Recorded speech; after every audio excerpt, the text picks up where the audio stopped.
नमस्कार दोस्तों। आज हम क्लास 10th का पहला चैप्टर शुरू करेंगे, केमिकल रिएक्शन एंड इक्वेशन। इसमें हम सबसे पहले समझते हैं कि केमिकल रिएक्शन क्या होती है।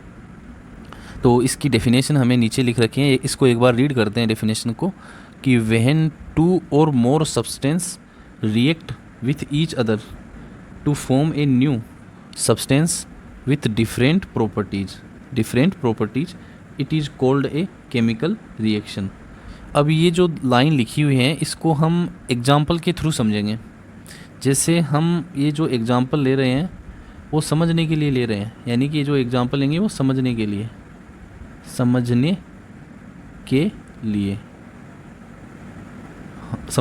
ले रखे हैं एग्जाम्पल। जैसे कि मैंने ए कोई सब्सटेंस लिया और दूसरा सब्सटेंस लिया बी। ये मैंने दो सब्सटेंस लिए, इन दोनों ने आपस में रिएक्शन की और एक न्यू सब्सटेंस फॉर्म हुआ ए बी। इस ए बी को मैं क्या बोलता हूँ? न्यू सब्सटेंस बोलता हूँ, न्यू सब्सटेंस।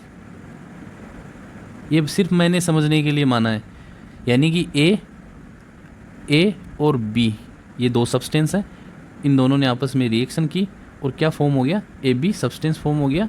ये एक न्यू सब्सटेंस है। अब ये जो न्यू सब्सटेंस बना है इसकी जो प्रॉपर्टी है वो इन दोनों से क्या होगी? अलग होगी। इसकी जो प्रॉपर्टी है यानी कि जो करैक्टर है वो इन दोनों से अलग होंगे। ऐसे ही ये दो की जगह हम तीन भी ले सकते हैं, यानी कि दो से ज़्यादा भी आपस में रिएक्शन कर सकते हैं। जैसे कि ए हो सकता है कोई सब्सटेंस बी हो सकता है, कोई सब्सटेंस सी हो सकता है। इन तीनों ने आपस में रिएक्शन की और क्या फॉर्म हुआ? ए बी सी, यानी कि ये एक न्यू सब्सटेंस फॉर्म हुआ। तो ये ए बी सी जो सब्सटेंस बना है इसके जो प्रॉपर्टीज़ हैं वो इन तीनों से अलग होंगे। इसकी जो प्रॉपर्टी है वो इन तीनों से अलग होगी, यानी कि जो न्यू सब्सटेंस बनता है इसकी प्रॉपर्टी है वो पहले वाले से अलग होती है। अब हम डेफिनेशन पर वापस आते हैं। डेफिनेशन क्या कर रही है? दो सब्सटेंस या फिर दो से ज़्यादा सब्सटेंस रिएक्ट करें एक दूसरे से और फॉर्म करें एक न्यू सब्सटेंस जिसकी जो प्रॉपर्टी होगी वो डिफरेंट होगी। इसे ही हम कहते हैं केमिकल रिएक्शन। तो ये इस लाइन का मतलब हो गया और ये दो एग्जाम्पल हमने सिर्फ समझने के लिए माने हैं। अब नीचे हमें एक्चुअल एग्जाम्पल दे रखे हैं वो हम देखते हैं। जैसे कि सबसे पहले एग्जाम्पल जो दे रखा है वो है कि मिल्क है वो किस में कन्वर्ट हो गया? कर्ड में कन्वर्ट हो गया। तो मिल्क का कर्ड में कन्वर्ट होना ये भी क्या होती है? केमिकल रिएक्शन होती है। अब हम इसको भी एक बार समझ लेते हैं। जैसे कि मेरे पास यहाँ पर क्या लिया मैंने? मिल्क ले रखा है। ये मिल्क है किसी खट्टे पदार्थ के साथ में रिएक्शन करेगा। जैसे कि खट्टे पदार्थ जब हम दूध को जमाते हैं, यानी कि दूध को दही में जमाते हैं तो क्या मिलाते हैं हम? उसमें छाछ मिलाते हैं। छाछ एक खट्टा पदार्थ हो गया। तो मिल्क के अंदर क्या मिलाया? छाछ मिलाया, यानी मिल्क एक सब्सटेंस हो गया, दूसरा हो गया छाछ। इन दोनों ने आपस में रिएक्शन की और क्या बन गया? दही बन गया। ये जो दही बना है वो क्या है? न्यू सब्सटेंस है। ये जो दही बना है वो क्या है? न्यू सब्सटेंस है। अब आप देखो, इस दही की जो प्रॉपर्टीज़ होती हैं वो इस मिल्क से अलग होती हैं। वही लिख रखा है यहाँ पर कि डिफरेंट प्रॉपर्टीज़ होती हैं। तो ये जो न्यू सब्सटेंस बना है इसकी जो प्रॉपर्टी होगी वो मिल्क से अलग होगी। तो इन दोनों में आपस में रिएक्शन हुई है तभी वो दही में बदला है। इसलिए लिखा गया है कि व्हेन मिल्क टर्न्स कर्ड, जब मिल्क है वो कर्ड में कन्वर्ट होता है तो ये एक केमिकल रिएक्शन होती है। अब हम दूसरे एग्जाम्पल पर चलते हैं कि जो आयरन होता है, आयरन जो लोहा होता है वो किस में कन्वर्ट हो जाता है? रस्ट में कन्वर्ट हो जाता है। रस्ट यानी कि जंग लग जाती है, यानी रस्ट में कन्वर्ट हो गया। ये भी एक केमिकल रिएक्शन होती है। अब इसको भी हम समझते हैं। जैसे कि मैं इसको समझता हूँ, जैसे कि आयरन हो गया, यानी जो हमारे लोहे का जो गेट होता है वो एयर के कांटेक्ट में आएगा और जब बारिश होती है तो वो H2O के कांटेक्ट में भी आता है। H2O यानी कि मॉइस्चर, यानी मॉइस्ट। इसके कांटेक्ट में आते ही उस पर क्या लग जाती है? वो रस्टेड आयरन में कन्वर्ट हो जाता है, यानी कि रस्टेड आयरन में कन्वर्ट हो गया। अब आप देखो, दो से ज़्यादा सब्सटेंस ने रिएक्शन की और किस में कन्वर्ट हो गया? वो एक न्यू सब्सटेंस में कन्वर्ट हो गया। ये जो बना है वो क्या है? न्यू सब्सटेंस है और इसकी जो प्रॉपर्टी है वो पहले वाले से अलग होगी। तो इसमें भी इन तीनों ने आपस में क्या की होगी? रिएक्शन की होगी, तभी वो कन्वर्ट हुआ किस में? रस्टेड आयरन में, यानी कि जंग लगा लोहा। तो ये भी एक केमिकल रिएक्शन होती है। ये हम एक बेसिक सी डेफिनेशन दे देते हैं केमिकल रिएक्शन के बारे में, तो ये शायद आपको समझ में आया होगा। तो यदि आपको समझ में आ रहा है तो आप चैनल को सब्सक्राइब भी करना, और आगे वाले वीडियो की अपडेट आपको मिलती रहेगी। तो अगली स्लाइड में हम इसका और डिटेल पढ़ेंगे। अब हम सबसे पहले ये सोचते हैं कि कोई रिएक्शन हो रही है या नहीं हो रही है, उसका पता हम कैसे करें। तो हमारे दिमाग में सबसे पहला पॉइंट आता है कि कोई रिएक्शन हो भी रही है या नहीं, तो उसका पता कैसे करें। तो उसका पता करने के लिए यहाँ पर कुछ साइन दे रखे हैं। तो पहला जो साइन है वो है कि जब भी कोई रिएक्शन हो और गैस रिलीज हो जाए तो उससे पता चल जाता है कि वहाँ पर कोई केमिकल रिएक्शन हो रही है। और यदि किसी सॉल्यूशन का कलर चेंज हो जाए, जैसे हम समझने के लिए लेते हैं कि ये कोई सॉल्यूशन है, ऐसे कोई सॉल्यूशन है, इसका पहले कलर कैसा था, ब्लू कलर का था, और केमिकल रिएक्शन के बाद में इसका कलर कैसा हो गया, इसका कलर हो गया येलो कलर। इसका मतलब यहाँ पर क्या हुई होगी, रिएक्शन हुई होगी, उसके बाद में उसका कलर चेंज हो गया। तो जब भी रिएक्शन हो और सॉल्यूशन का कलर चेंज हो जाए तो उससे भी हम समझ सकते हैं कि वहाँ पर केमिकल रिएक्शन हो रही है। जब हीट या फिर कोई लाइट इमिट हो, जब भी हम, जैसे कि हम मैग्नीशियम रिबन को ऑक्सीजन की प्रेजेंस में जब हम जलाते हैं तो उस दौरान लाइट इमिट होती है। इससे हम समझ सकते हैं कि वहाँ पर केमिकल रिएक्शन हो रही है। तो ये 3 पॉइंट आ गए कि यदि कोई गैस रिलीज हो, या फिर कोई सॉल्यूशन का कलर चेंज हो जाए, या फिर हीट या फिर लाइट इमिट हो जाए। और चौथा पॉइंट है कि स्मेल इज प्रोड्यूस्ड, यानी कि जब कोई अंडा है वो सड़ जाता है तो उससे बदबू आने लगती है। जब अंडा सड़ जाएगा तो उससे बदबू आने लगेगी। तो उससे भी हम समझ सकते हैं कि वहाँ पर भी कोई केमिकल रिएक्शन हो रही है। यदि कोई 2 सॉल्यूशन है, जैसे कोई ए सॉल्यूशन बी के साथ में मिला और ए बी बन गया, और ये जो ए बी है वो प्रेसिपिटेट है, तो यदि कोई 2 सॉल्यूशन आपस में रिएक्शन करे और एक प्रेसिपिटेट का फॉर्मेशन हो जाए तो उससे भी हम समझ सकते हैं कि वहाँ पर भी कोई केमिकल रिएक्शन हो रही है। अब हम अगली स्लाइड में चलते हैं। इस स्लाइड में हम पढ़ेंगे कि what is a chemical equation, कि केमिकल इक्वेशन क्या होती हैं। तो इसकी डेफिनेशन हमें नीचे लिख रखी है कि when we write a chemical reaction in a simplified form using symbols and formulas it is called a chemical equation. यानी कि हम जब भी कोई केमिकल इक्वेशन लिखेंगे तो हम सिंबल का यूज करेंगे और फॉर्मूले का यूज करेंगे जब भी केमिकल इक्वेशन हम लिखते हैं। तो इसको हम एग्जाम्पल के थ्रू समझेंगे। जैसे मैग्नीशियम ने रिएक्शन किया ऑक्सीजन के साथ में, क्या बन गया, मैग्नीशियम ऑक्साइड बन गया। जैसे मैग्नीशियम है Mg की फॉर्म में, ऑक्सीजन है O2 की फॉर्म में, और मैग्नीशियम ऑक्साइड है MgO की फॉर्म में। तो ये सिंबल है, लिखने के तरीके हैं। मैग्नीशियम को मैंने लिख दिया Mg, ऑक्सीजन को मैंने लिख दिया O2, और मैग्नीशियम ऑक्साइड को लिख दिया मैंने MgO। यानी ये जो एरो है, इसके लेफ्ट हैंड की तरफ वाली जो साइड होती है उसको मैं बोलता हूँ LHS। इस एरो के राइट हैंड वाली साइड को मैं बोलता हूँ RHS। यानी ये वाली जो साइड होती है वो होती है रिएक्टेंट। लेफ्ट हैंड साइड वाली जो सब्सटेंस होते हैं उसको बोलते हैं रिएक्टेंट, और राइट हैंड साइड वाली को बोलते हैं प्रोडक्ट।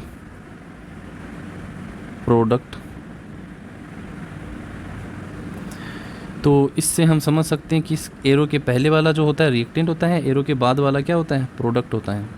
और इसको हम सिंबल की फॉर्म में रिप्रेजेंट करते हैं। जैसे मैग्नीशियम को मैंने Mg की फॉर्म में लिख दिया, ऑक्सीजन को मैंने O2 की फॉर्म में लिख दिया, और मैग्नीशियम ऑक्साइड है उसको मैंने किसकी फॉर्म में लिख दिया, MgO की फॉर्म में लिख दिया।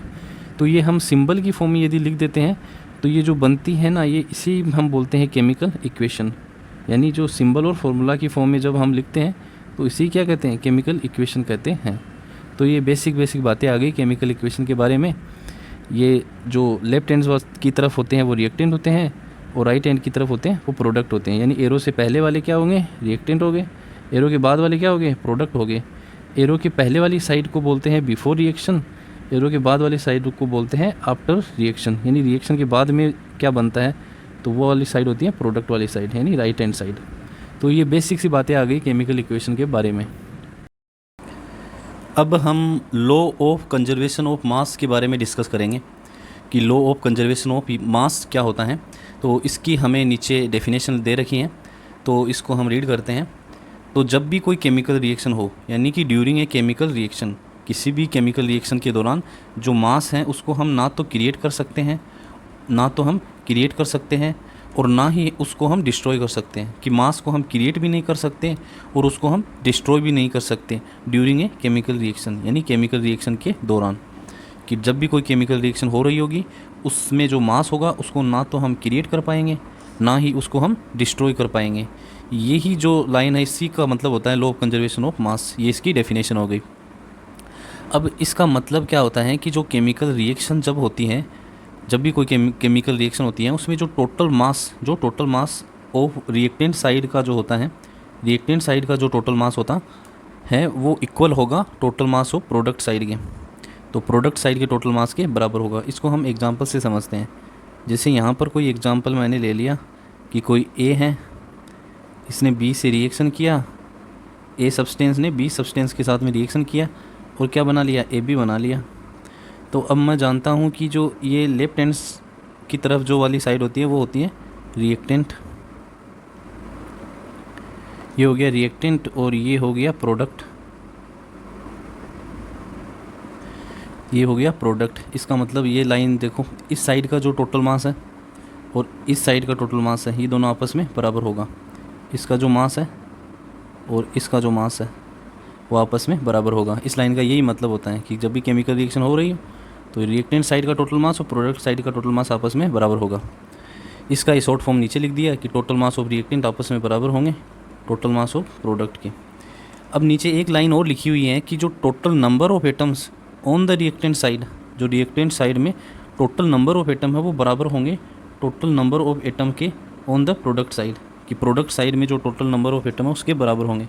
अब इसको भी हम एक एग्जांपल से समझते हैं, इस लाइन को भी। जैसे कि यहाँ पर मैं एक एग्जांपल मान रहा हूँ, समझने के लिए एक एग्जांपल लिया मैंने कि कोई ए है, इसने रिएक्शन किया बी से और क्या बन गया, ए बी बन गया।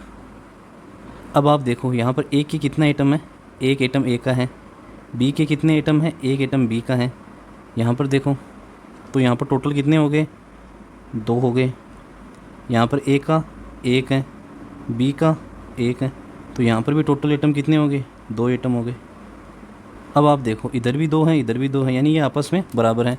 इसका मतलब यहाँ पर भी law of conservation of mass follow होगा। यानी दोनों बात एक ही है, या तो मास बराबर कर दो या फिर ईच एटम बराबर कर दो। यहाँ पर भी देखो ए का 1 ही है, इस साइड में भी ए का 1 ही एटम है, तो यहाँ पर दोनों तरफ 2 और 2 आ रहा है। इसका मतलब यहाँ पर law of conservation of mass follow होगा। इस स्लाइड में हमें एक रिएक्शन दे रखी है। ये जो रिएक्शन है वो एक अनबैलेंस रिएक्शन है, यानी ये एक अनबैलेंस रिएक्शन है। तो जो भी अनबैलेंस रिएक्शन होती हैं वो law of conservation of mass को फॉलो नहीं करती हैं।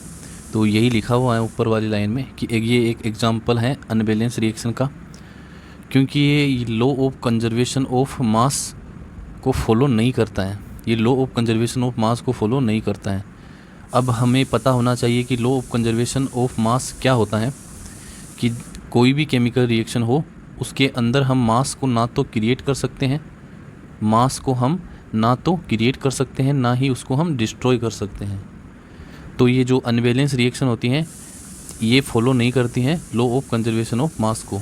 इसको हम समझते हैं कि ये क्यों फॉलो नहीं करती हैं, तो ये हम इस एग्जांपल के थ्रू समझेंगे। जैसे कि यहाँ पर एक एग्जांपल दे रखा है, मैग्नीशियम ने ऑक्सीजन के साथ में रिएक्शन की और क्या बना, मैग्नीशियम ऑक्साइड बना। तो ये लेफ्ट हैंड साइड है, ये लेफ्ट हैंड साइड है। लेफ्ट हैंड साइड में जो सब्सटेंस होते हैं उसको बोलते हैं रिएक्टेंट, इनको बोलते हैं रिएक्टेंट। और इस एरो के बाद वाली जो साइड होती है वो होती है right hand side. Right hand side जो सब्सटेंस बनता है वो होता है प्रोडक्ट, यहाँ पर प्रोडक्ट बनता है। अब हम यहाँ पर एटम काउंट करेंगे। जैसे कि यहाँ पर हम एटम काउंट करेंगे, यदि दोनों साइड में एटम की संख्या बराबर है तब वो बैलेंस रिएक्शन होगी, यदि बराबर नहीं है तो वो अनबैलेंस रिएक्शन होगी।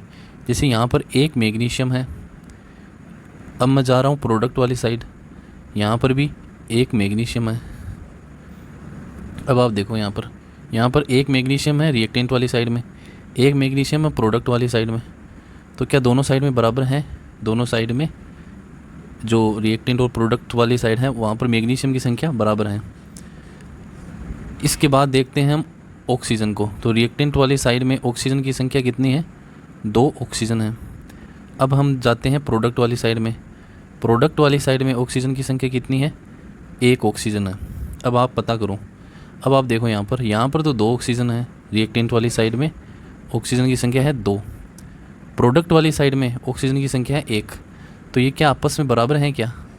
आपस में बराबर नहीं है, क्योंकि प्रोडक्ट वाली साइड में 1 ऑक्सीजन की क्या हो गई? 1 ऑक्सीजन की हो गई कमी। 1 ऑक्सीजन की क्या होगी? कमी होगी। तो इसको हम देखते हैं कि लिख देते हैं यहाँ पर 1 ऑक्सीजन की कमी होगी, 1 ऑक्सीजन की कमी होगी। इसका मतलब प्रोडक्ट वाली साइड में RHS साइड में RHS की तरफ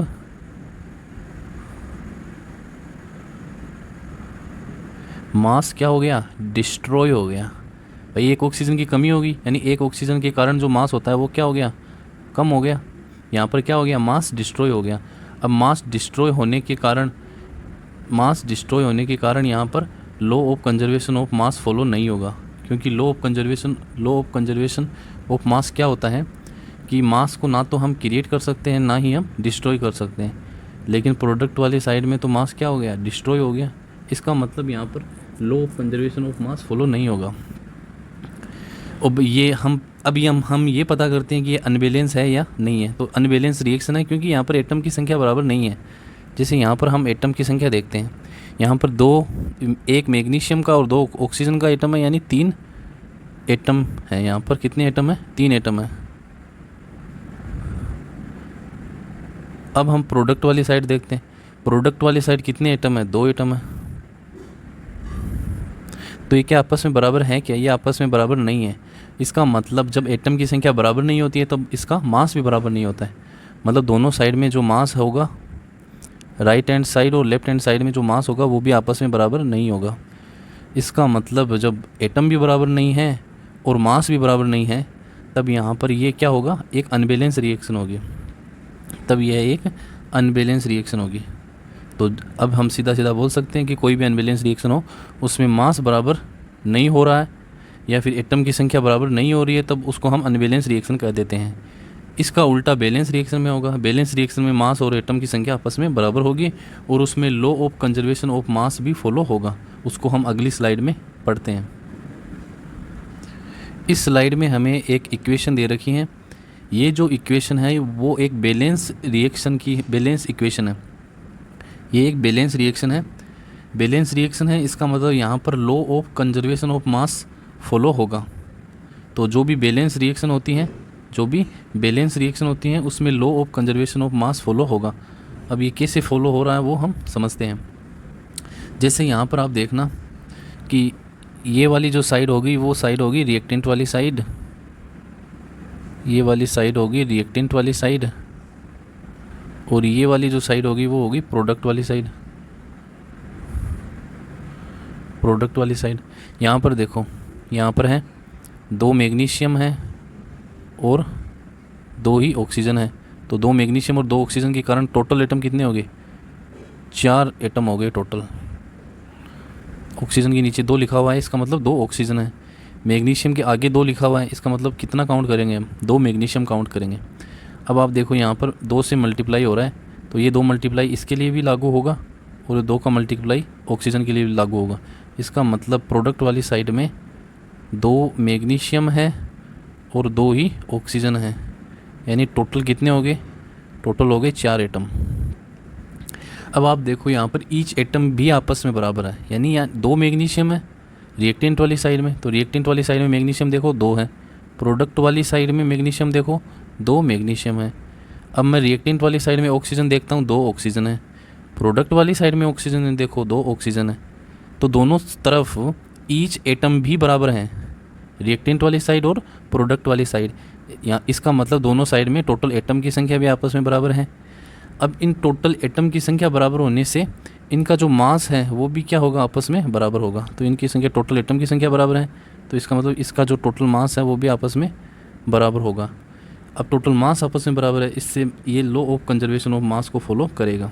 तो ये देखो लिखा हुआ है law of conservation of mass is being followed. तो ये किस में होता है, बैलेंस रिएक्शन में होता है। तो ये क्या है, एक बैलेंस रिएक्शन है, ये एक बैलेंस रिएक्शन है। तो ये एक बैलेंस रिएक्शन है। तो ये हम सिंपल सा बैलेंस रिएक्शन के बारे में पढ़ दिया कि दोनों साइड में मास और एटम की संख्या बराबर होगी, रिएक्टेंट वाली साइड और प्रोडक्ट वाली साइड में। अब हम अगली स्लाइड में एटम और मॉलिक्यूल के बारे में रीड करते हैं। अब हम एटम के बारे में पढ़ते हैं कि एटम क्या होता है। अब हम इस चैप्टर में हम रिएक्शन को बैलेंस कर पाए, इसके लिए हम एटम और मॉलिक्यूल के बारे में पढ़ेंगे, थोड़ा बहुत उसके बारे में जानेंगे कि एटम क्या होता है और मॉलिक्यूल क्या होता है। तो सबसे पहले हम एटम के बारे में पढ़ रहे हैं ताकि जो रिएक्शन जब हम बैलेंस करें तो उसमें हमें आसानी हो। तो सबसे पहले हम एटम देख रहे हैं। तो एटम की डेफिनेशन क्या होती है, एटम की डेफिनेशन पढ़ते हैं। जो स्मॉलेस्ट यूनिट होती है किसी भी एलिमेंट की, वही एटम होती है। स्मॉलेस्ट यूनिट होती है एटम किसी एलिमेंट में। जैसे कि हाइड्रोजन, यदि सिंगल हाइड्रोजन लिखा हुआ है इसका मतलब वो क्या है, एक हाइड्रोजन एटम है। सिंगल ऑक्सीजन लिखा हुआ है, सिर्फ ओ लिखा हुआ है, इसका मतलब वो ऑक्सीजन एटम है। और यदि सिंपल Na लिखा हुआ है इसका मतलब उसको हम क्या काउंट करेंगे, एक सोडियम का एटम है, यानी सोडियम एटम होगा। तो यदि H लिखा हुआ है तो हाइड्रोजन एटम, O लिखा हुआ है तो ऑक्सीजन एटम, और Na लिखा हुआ है इसका मतलब सोडियम का एटम। अगला हम मॉलिक्यूल के बारे में पढ़ते हैं कि मॉलिक्यूल क्या होता है। एटम के बारे में तो हमने देख लिया कि स्मॉलेस्ट यूनिट होती है किसी भी एलिमेंट में, वो तो हो गया एटम। अब मॉलिक्यूल क्या होता है वो हम रीड करेंगे। तो मॉलिक्यूल की डेफिनेशन क्या होती है कि कोई भी ग्रुप ऑफ 2 और मोर एटम बॉन्डेड टुगेदर, यानी कि 2 या फिर 2 से ज़्यादा एटम आपस में बॉन्ड बना ले तो उसे ही हम क्या बोल देते हैं, उसे ही हम क्या बोल देते हैं, मॉलिक्यूल बोल देते हैं। कि ग्रुप होगा 2 या फिर 2 से ज़्यादा एटम का, 2 एटम होंगे या फिर 2 से ज़्यादा एटम होंगे, वो बॉन्ड बना लेंगे एक दूसरे से मिलके, तो उसे ही हम क्या बोल देते हैं, मॉलिक्यूल बोल देते हैं। जैसे कि H के नीचे 2 लिखा हुआ है, इसका मतलब यहाँ पर कितने हाइड्रोजन मिले होंगे, 2 हाइड्रोजन आपस में मिले होंगे, यानी H और H आपस में मिले होंगे। तो 2 हाइड्रोजन यानी मॉलिक्यूल ऑफ हाइड्रोजन बोल देते हैं इसे, मॉलिक्यूल ऑफ हाइड्रोजन, यानी 2 हाइड्रोजन एटम बॉन्डेड टुगेदर। ऐसे यदि H2 लिखा हुआ है तो H2 लिखा हुआ है इस, यानी H2 और एक ऑक्सीजन, यानी 2 से ज़्यादा, यानी ये एक वाटर मॉलिक्यूल है। H2 एक वाटर मॉलिक्यूल है। यहाँ पर 2 hydrogen atom and 1 oxygen atom ने आपस में मिलके बॉन्ड बनाया और इससे क्या बोल देते हैं हम, H2 का मॉलिक्यूल बोल देते हैं।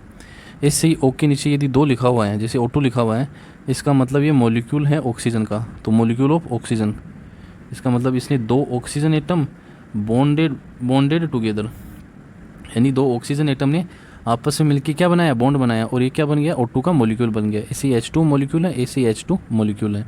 तो ये डेफिनेशन होगी मॉलिक्यूल के बारे में कि ग्रुप ऑफ 2 और मोर एटम बॉन्डेड टुगेदर, यानी 2 या 2 से ज़्यादा एटम आपस में मिलके बॉन्ड बनाएंगे, तो उसे ही हम क्या कह देंगे, मॉलिक्यूल कह देंगे। अब इसके अगली वाली स्लाइड में इसके कुछ एग्जांपल दे रहे। अब हम किसी भी मॉलिक्यूल है उसमें एटम की संख्या कैसे फाइंड करें, यानी कि ये H2O क्या दे रखा है, एक मॉलिक्यूल है। H2O क्या है, एक मॉलिक्यूल है। इसके अंदर हम एटम की संख्या काउंट करेंगे। तो ये H2O एक मॉलिक्यूल है, वाटर का एक मॉलिक्यूल है। इसमें हम अलग अलग करके लिख लेते हैं। जैसे H2 है, इसका मतलब H के नीचे 2 लिखा हुआ है, इसका मतलब 2 हाइड्रोजन के एटम है इसमें, मतलब 2 हाइड्रोजन के एटम मिला और क्या बना, H2 बना। तो 2 हाइड्रोजन एटम है। O के नीचे 1 लिखा हुआ है, कुछ नहीं लिखा हो तो 1 मान लेंगे, तो 1 ऑक्सीजन का एटम है। तो H2 यानी 2 हाइड्रोजन एटम, 1 ऑक्सीजन एटम। तो यहाँ पर टोटल एटम कितने हो गए, 2 + 1 यानी कि 3 हो गए। तो यहाँ पर टोटल एटम कितने हो गए, 3 हो गए। अगली वाली स्लाइड में चलते हैं। नेक्स्ट एग्जाम्पल,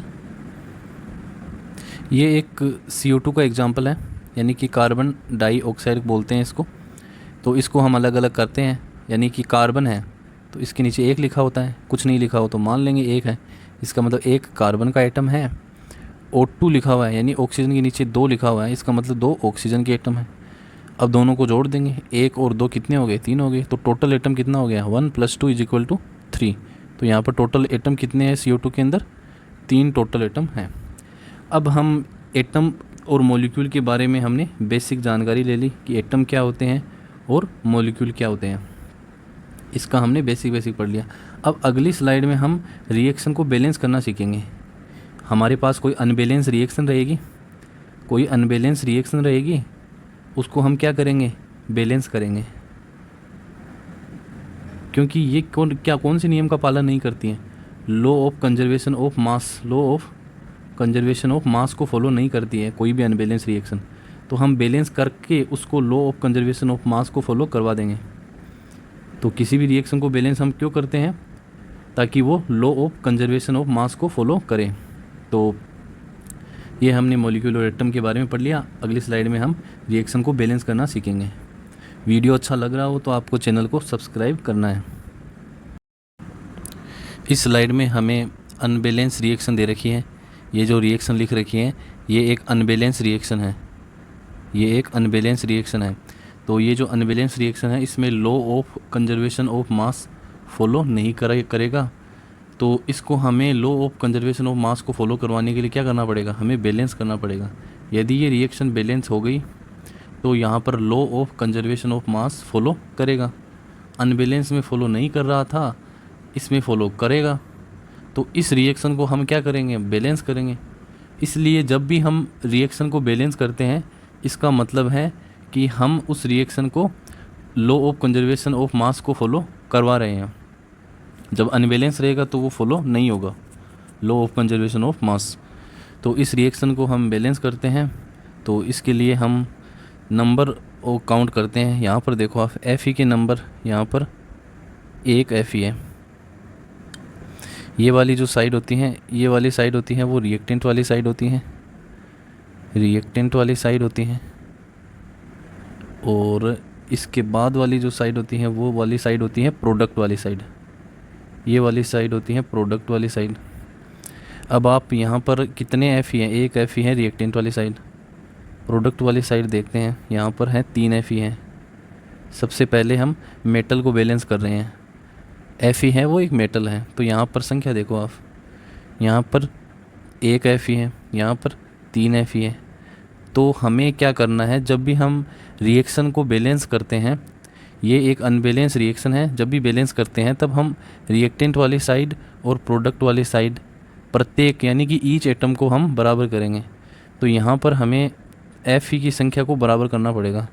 इसके लिए हमें यहाँ पर 3 से मल्टीप्लाई करेंगे। 3 से यदि हमने मल्टीप्लाई कर दिया तो आप देखो यहाँ पर कितने Fe हो जाएंगे, 3 Fe हो जाएंगे। यानी इसको 3 से मल्टीप्लाई करती कितने Fe हो गए, 3 Fe हो गए। तो हम ये करते हैं, यहाँ मैंने 3 से मल्टीप्लाई कर दिया। यदि मैंने इसको 3 से मल्टीप्लाई कर दिया तो कितने Fe हो गए, 3 Fe हो गए। अब आप कंपैरिजन करो, यहाँ देखो 3 Fe है, यहाँ देखो 3 Fe है। ये मैंने कैसे किया, यहाँ इससे 3 के गुणांक से मैंने मल्टीप्लाई किया, यानी 3 से मल्टीप्लाई करते ही इसकी संख्या कितनी हो गई, 3 Fe हो गया।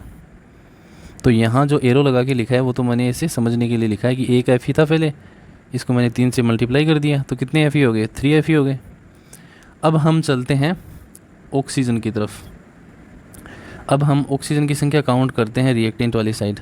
अब आप देखो रिएक्टेंट वाली साइड कितने ऑक्सीजन है, एक ऑक्सीजन है। अब फिर जाता हूँ मैं प्रोडक्ट वाली साइड। आप देखो अब प्रोडक्ट वाली साइड देखो, यहाँ ऑक्सीजन के नीचे कितने लिखे हुए हैं, 4 लिखे हुए हैं। इसका मतलब कितने ऑक्सीजन है, 4 ऑक्सीजन है। अब फिर से वही दोनों साइड में, मतलब इस साइड में और इस साइड में ईच एटम बराबर होना चाहिए। ये किसकी कंडीशन होती है, ये होती है जब भी हम कोई रिएक्शन को बैलेंस करते हैं तब रिएक्टेंट वाली साइड और प्रोडक्ट वाली साइड ईच एटम, प्रत्येक जो एटम है वो बराबर होना चाहिए। यहाँ देखो एक ऑक्सीजन है, यहाँ कितने ऑक्सीजन है, 4 ऑक्सीजन है। हमको क्या करना है, इन दोनों को बराबर करना है। अब बराबर करने के लिए यानी मुझे इस साइड में 4 ऑक्सीजन चाहिए, इसके लिए मैं इसको किससे मल्टीप्लाई करूँगा, 4 से मल्टीप्लाई करूँगा। यदि मैं इसको 4 से मल्टीप्लाई कर दूँगा तो आप देखो कितने ऑक्सीजन हो जाएंगे। इसको मैंने 4 से मल्टीप्लाई कर दिया तो कितने ऑक्सीजन हो गए, 4 ऑक्सीजन हो गए। ये नीचे मैंने समझने के लिए लिखा है, यहाँ पर 4 से मल्टीप्लाई हो गया तो कितने ऑक्सीजन हो गए, 4 ऑक्सीजन हो गए। तो इसको हम करते हैं। तो मल्टीप्लाई किससे कर दिया मैंने, इसको 4 से मल्टीप्लाई कर दिया। अब आप देखो, ये देखो आप, ये दोनों के लिए अप्लाई होगा। कितने हो गए, 4 से मल्टीप्लाई करते ही मैंने एक ऑक्सीजन को, तो कितने ऑक्सीजन हो गए? 4 ऑक्सीजन हो गए। अब ये जो मल्टीप्लाई मैंने बाहर लगाया है H2 के, तो ये किसके लिए? हाइड्रोजन के लिए भी अप्लाई होगा, तो ये हाइड्रोजन के लिए भी काउंट होगा। पहले हाइड्रोजन H2 में 2 थे, H2 मॉलिक्यूल के अंदर 2 हाइड्रोजन है। तो आप देखो, पहले 2 हाइड्रोजन थे H2 मॉलिक्यूल के अंदर, मैंने बाहर 4 लगाते ही कितने हो गए हाइड्रोजन? हाइड्रोजन की संख्या यहाँ पर देखो 8 हाइड्रोजन हो गए। अब मैं जा रहा हूँ प्रोडक्ट वाली साइड में, तो रिएक्टेंट वाली साइड में देखो आप, हाइड्रोजन की संख्या भी बदल गई। मैंने 4 के मल्टीप्लाई करने पर हाइड्रोजन की संख्या भी बदल गई, क्योंकि ये जो हम जो गुणांक लगाते हैं 4 का, वो दोनों के लिए अप्लाई होगा। वो हाइड्रोजन के लिए भी अप्लाई होगा, वो ऑक्सीजन के लिए भी अप्लाई होगा। तो यहाँ मैंने यदि 4 से मल्टीप्लाई किया है तो वो हाइड्रोजन की संख्या भी बदल गई। अब हम हाइड्रोजन को बैलेंस करेंगे, तो हम प्रोडक्ट वाली साइड में चलते हैं। प्रोडक्ट वाली साइड में आप देखो हाइड्रोजन कितने हैं, तो हम प्रोडक्ट वाली साइड में हाइड्रोजन की संख्या काउंट करते हैं। यहाँ पर हाइड्रोजन की संख्या है वो 2 हाइड्रोजन है। आप देखो H2 की जस्ट नीचे 2 लिखा हुआ है, इसका मतलब यहाँ पर कितने हाइड्रोजन है? 2 हाइड्रोजन।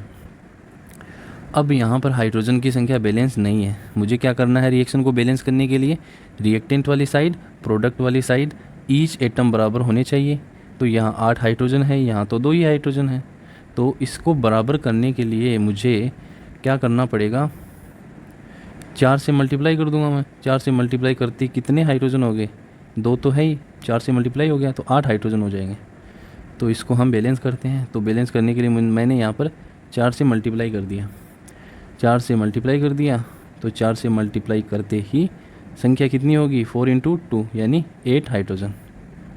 अब आप देखो यहाँ कितने हाइड्रोजन है? 8 हाइड्रोजन। यहाँ भी 8 हाइड्रोजन, यानी रिएक्टेंट वाली साइड और प्रोडक्ट वाली साइड एटम की संख्या बराबर है हाइड्रोजन के।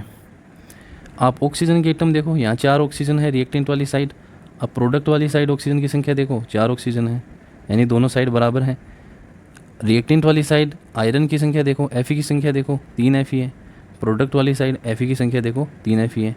मतलब दोनों साइड में प्रत्येक एटम जो है वो बराबर है, यानी रिएक्टेंट वाली साइड और प्रोडक्ट वाली साइड दोनों साइड में ईच एटम है वो बराबर है। तो मैंने ये गुणांक का यूज करके मैंने ये इन 4 का यानी कि मल्टीप्लाई कर करके इस पूरी जो रिएक्शन है इसको मैंने क्या किया? बैलेंस कर दिया। ऐसे हम बैलेंस करेंगे किसी भी रिएक्शन को। तो ये एग्जांपल है वो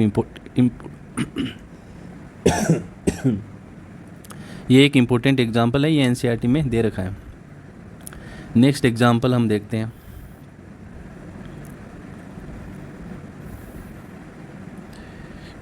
यहाँ पर एक और एग्जांपल है, ये भी एक अनबैलेंस रिएक्शन है। ये रिएक्शन जो दे रखी है वो भी एक अनबैलेंस रिएक्शन है। तो इसको भी हमें law of conservation of mass को फॉलो करवाना है, इसके लिए हम इसको बैलेंस करेंगे। तो हम सबसे पहले हाइड्रोजन की संख्या देखते हैं। आप यहाँ पर देखो कितने हाइड्रोजन हैं? 2 हाइड्रोजन हैं। अब इस साइड में देखो कितने हाइड्रोजन हैं, मतलब ये वाली जो साइड को मैं नाम लिख देता हूँ, ये वाली साइड है वो रिएक्टेंट वाली साइड है। ये वाली साइड कौन सी होगी? रिएक्टेंट वाली साइड। ये वाली साइड होगी प्रोडक्ट, यानी एरो के बाद वाली साइड होगी प्रोडक्ट वाली साइड, एरो के पहले वाली साइड होगी रिएक्टेंट वाली साइड। तो यहाँ 2 हाइड्रोजन हैं, यानी आप देखो यहाँ पर भी 2 हाइड्रोजन, यहाँ पर भी 2 हाइड्रोजन, दोनों तरफ हाइड्रोजन की संख्या बराबर है। अब हम अगला देखते हैं ऑक्सीजन की संख्या। ऑक्सीजन की संख्या यहाँ पर 2 ऑक्सीजन है, यहाँ पर देखो यहाँ पर कितने ऑक्सीजन है? यहाँ पर 1 ही ऑक्सीजन है। अब हमें क्या करना है? ऑक्सीजन की संख्या बराबर नहीं है, यानी रिएक्टेंट वाली साइड में 2 ऑक्सीजन है, प्रोडक्ट वाली साइड में 1 ही ऑक्सीजन है। हमें ऑक्सीजन की संख्या बराबर करनी है। अब हम ऑक्सीजन की संख्या बराबर करने के लिए मैं क्या करूं? इसको 1/2 से मल्टीप्लाई कर दूंगा। तो ये जो 1/2 से जो मल्टीप्लाई किया है तो 2 से 2 कट जाएगा, यानी 2 से 2 कैंसिल हो जाएगा, तो ऑक्सीजन की संख्या यहाँ पर 1 आ जाएगी। तो इसको हम एक बार करते हैं। तो मैंने क्या किया? इसको 1/2 से मल्टीप्लाई किया। तो 1/2 से मल्टीप्लाई करते ही आप देखना यहाँ पर जो ये 2 है वो इस 2 से कैंसिल हो जाएगा। जो ये O2 के नीचे जो ऑक्सीजन के नीचे 2 लिखा हुआ है उससे कैंसिल हो जाएगा। इसको हम थोड़ा सा और डिटेल में लिख देते हैं बाहर, थोड़ा सा बाहर इसको ओपन करके लिखते हैं। तो इसको मैंने 1/2 से मल्टीप्लाई किया, तो आप देखो ये दो कैंसिल हो गया। अब आप देखो कितने ऑक्सीजन हो गए, 1 ऑक्सीजन हो गया, क्योंकि 2 से 2 तो कट ही गया। तो आप देखो अब देखो यहाँ पर रिएक्टेंट वाली साइड में, अब देखो ऑक्सीजन कितने हैं, 1/2 से मल्टीप्लाई करने के बाद 1 ऑक्सीजन है। प्रोडक्ट वाली साइड में ऑक्सीजन की संख्या देखो 1/2 से मल्टीप्लाई करने के बाद में यहाँ पर भी संख्या है वो आपस में बराबर हो गई। एक बार फिर से देखना कि मैंने 1/2 से मल्टीप्लाई किया, 2 से 2 कैंसिल हो गया, यहाँ 1 ही ऑक्सीजन है, प्रोडक्ट वाली साइड भी 1 ही ऑक्सीजन है। तो क्या ऑक्सीजन की संख्या दोनों साइड में बराबर नहीं हो गई? यहाँ भी 1 ऑक्सीजन, यहाँ भी 1 ऑक्सीजन। रिएक्टेंट वाली साइड में कितने हाइड्रोजन है? 2 हाइड्रोजन है। यहाँ पर भी कितने हाइड्रोजन है? 2 हाइड्रोजन है। तो मैंने यहाँ पर 1/2 का गुणा मल्टीप्लाई करके इस रिएक्शन को बैलेंस कर लिया। 1/2 से मल्टीप्लाई करते ही ऑक्सीजन की संख्या आपस में बराबर हो जाती है और ये रिएक्शन बैलेंस हो जाती है। तो ये हम किसी भी रिएक्शन को बैलेंस करने का तरीका होता है वो हमने समझ लिया। 2 एग्जाम्पल हमने लिए हैं सिंपल से, और इससे हमें पता चल गया कि किसी रिएक्शन को कैसे बैलेंस किया जाता है। जब भी हम अनबैलेंस रिएक्शन को बैलेंस करेंगे तो हम law of conservation of mass को हम फॉलो करवा रहे हैं। जब law of conservation of mass है वो फॉलो हो जाएगा, इसका मतलब रिएक्टेंट वाली साइड और प्रोडक्ट वाली साइड टोटल एटम की संख्या भी बराबर होगी और मास भी दोनों साइड में बराबर होगा। इससे वो रिएक्शन है वो बैलेंस रिएक्शन है। तो ये जो रिएक्शन है वो एक बैलेंस रिएक्शन हो गई। तो ये रिएक्शन क्या होगी? बैलेंस है। ये बैलेंस रिएक्शन है, ये एक बैलेंस रिएक्शन है। तो इसके जो रिएक्टेंट वाली साइड में जो मास है वो प्रोडक्ट वाली साइड के मास के क्या होगा? बराबर होगा, क्योंकि दोनों साइड में एटम भी बराबर हैं। तो ये आपस में एटम भी बराबर हैं।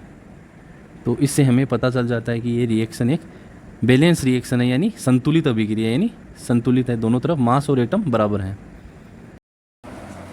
इस स्लाइड में हम एक्जोथर्मिक रिएक्शन और एंडोथर्मिक रिएक्शन के बारे में पढ़ेंगे। तो इसमें हम सबसे पहले शुरू करते हैं कि एक्जोथर्मिक रिएक्शन क्या होती हैं। एक्जोथर्मिक रिएक्शन, तो इसकी डेफिनेशन लिख रखी है यहाँ पर। जो डेफिनेशन है वो क्या कह रही है कि कोई भी जो केमिकल रिएक्शन हो, किसी भी केमिकल रिएक्शन में हीट यदि रिलीज हो रही है, कोई भी केमिकल रिएक्शन हो और उसमें हीट रिलीज हो जाए, तो उसे हम क्या कह देंगे? एक्जोथर्मिक रिएक्शन कह देंगे। यानी कि कोई केमिकल रिएक्शन हो, कोई भी केमिकल रिएक्शन हो, उसमें हीट रिलीज हो जाए, उसे हम क्या कह देंगे? एक्जोथर्मिक रिएक्शन कह देंगे। अब इसके एग्जांपल दे रखे हैं, कुछ एनसीईआरटी के यहाँ पर एग्जांपल दे रखे हैं। जैसे एग्जांपल हैं, जैसे कार्बन ने ऑक्सीजन के साथ में रिएक्शन किया और क्या बना? CO2 गैस फॉर्म हुई और उस दौरान क्या रिलीज हो गई? हीट रिलीज हो गई। यहाँ पर हीट क्या हुई है? रिलीज हुई है। तो यहाँ पर हीट रिलीज हुई है। जब भी कार्बन ऑक्सीजन के साथ में रिएक्शन करते हैं तो ऐसी रिएक्शन को हम कंबंशन रिएक्शन कहते हैं। जब भी कंबंशन रिएक्शन होगी तो उसमें हम O2 का यूज़ करेंगे उसका कंबंशन करने के लिए। तो O2 यहाँ पर यूज होगी। तो इस दौरान CO2 बना और हीट रिलीज हो गई। ऐसे ही जब ग्लूकोज का ब्रेकडाउन किया जाता है तब भी हम O2 का यूज करते हैं, ऑक्सीजन का यूज करते हैं। तो ग्लूकोज के ब्रेकडाउन के लिए ऑक्सीजन का यूज किया, इस दौरान CO2 गैस और H2O फॉर्म हुआ, CO2 और H2 फॉर्म हुआ और इस दौरान भी क्या रिलीज हो गई? हीट रिलीज हो गई। इस दौरान भी हीट रिलीज होती है। तो ये भी एक एक्जोथर्मिक रिएक्शन का एग्जाम्पल है। मतलब जब भी हीट रिलीज हो जाए तब आप बोल देना कि वो एक्जोथर्मिक रिएक्शन होती हैं। और इसके ये 2 एग्जाम्पल आ गए। मतलब इसमें ग्लूकोज का ब्रेकडाउन जब भी होगा तब भी हीट रिलीज होगी, मतलब प्रोडक्ट वाली साइड में हीट निकलती हैं। तो ये एक्जोथर्मिक रिएक्शन के बारे में आ गया। अब हम अगला पढ़ेंगे एंडोथर्मिक रिएक्शन। एंडोथर्मिक जो रिएक्शन है वो क्या होती है, उसकी डेफिनेशन हम रीड करते हैं एंडोथर्मिक रिएक्शन की। तो जब भी कोई केमिकल रिएक्शन हो, उस दौरान हमको हीट देनी पड़े, मतलब हीट एब्जॉर्ब हो, हीट इज एब्जॉर्ब, उसे ही हम कहते हैं एंडोथर्मिक रिएक्शन।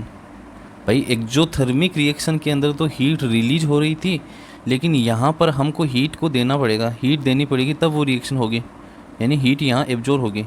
तो हीट जब एब्जॉर्ब हो ऐसी रिएक्शन को हम क्या बोलते हैं? एंडोथर्मिक रिएक्शन बोलते हैं। अब इसको हम सिंपल शब्दों में समझते हैं कि when a reaction take in heat, meaning heat must be supplied from outside to make it happen, it is an endothermic reaction. यानी इसका मतलब है जब भी हमको रिएक्शन को करवाना होगा तब हमको हीट बाहर से देनी पड़ेगी, तभी वो रिएक्शन हो पाएगी, वरना वो रिएक्शन नहीं होगी। मतलब हमको हीट बाहर से देनी पड़ेगी तभी रिएक्शन हो पाएगी, वरना वो रिएक्शन नहीं हो पाएगी। मतलब हीट है वो must be supplied from outside, heat को हम बाहर से देना ही पड़ेगा तभी वो रिएक्शन होगी। इस रिएक्शन को हम क्या कह देंगे? एंडोथर्मिक रिएक्शन कह देंगे। अब इसके भी एग्जांपल हैं वो हम अगली स्लाइड में पढ़ेंगे। एंडोथर्मिक रिएक्शन के कुछ एग्जांपल हैं जो हमने एनसीईआरटी से लिए हैं। तो इसमें सबसे पहला एग्जांपल है वो है फोटोसिंथेसिस। फोटोसिंथेसिस, अब जब भी फोटोसिंथेसिस कोई भी जो प्लांट है वो फोटोसिंथेसिस जब भी करेगा तो उसको लाइट की ज़रूरत होगी, वो लाइट होगी सनलाइट। तो सनलाइट एनर्जी है वो रिक्वायर्ड होगी। तो plant use sunlight energy to prepare food, this is an endothermic process. तो ये एक क्या होती है? एंडोथर्मिक प्रोसेस होती है। जैसे कि CO2 और H2 आपस में रिएक्शन किया, इस दौरान लाइट भी प्रेजेंट होनी चाहिए, मतलब इन द प्रेजेंस ऑफ सनलाइट, तभी ये रिएक्शन हो पाएगी। इन दोनों की तो रिक्वायरमेंट है ही, ऊपर से लाइट भी, सूर्य की लाइट भी रिक्वायर होगी। मतलब यहाँ पर लाइट की रिक्वायरमेंट है फोटोसिंथेसिस में। तो इन दोनों की रिक्वायरमेंट के अलावा यहाँ पर इसको चाहिए लाइट भी, तो जो सन से मिलेगी। और ये क्या फॉर्म करेगा? ग्लूकोज C6H12O6, यानी ग्लूकोज और ऑक्सीजन रिलीज हो जाएगी। तो जब भी फोटोसिंथेसिस नाम आए मतलब उसमें भी कौन सी रिएक्शन होगी? एंडोथर्मिक रिएक्शन होगी, क्योंकि उसमें हमें सनलाइट की रिक्वायरमेंट है, बाहर से हमें लाइट देनी पड़ेगी तभी ये रिएक्शन हो पाएगी, वरना रिएक्शन नहीं हो पाएगी। अब इन दोनों की तो प्रेजेंस है लेकिन ऊपर से हमें सनलाइट की भी रिक्वायरमेंट है। अगली है नाइट्रोजन और ऑक्सीजन की रिएक्शन। जैसे नाइट्रोजन ने ऑक्सीजन के साथ में रिएक्शन किया, लेकिन इस रिएक्शन को होने के लिए हमें हीट देनी पड़ेगी इस रिएक्शन में, मतलब इस रिएक्शन को कराने के लिए हमें बाहर से हीट देनी पड़ेगी तभी वो नाइट्रोजन ऑक्साइड में कन्वर्ट हो पाएगा, NO में कन्वर्ट हो पाएगा। तो मतलब इस रिएक्शन में भी हमें बाहर से हीट देनी पड़ी और यहाँ पर भी हमें सनलाइट की रिक्वायरमेंट है, सनलाइट देना पड़ा तभी वो ग्लूकोज और O2 में कन्वर्ट हो पाया।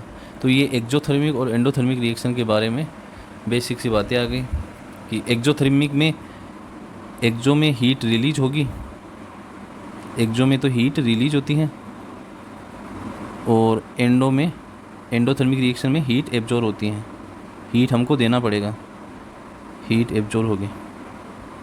तो एक्जोथर्मिक में हीट रिलीज हो रही है, एंडोथर्मिक में हीट एब्जॉर्ब हो रही है। अब हम टाइप ऑफ केमिकल रिएक्शन पढ़ेंगे।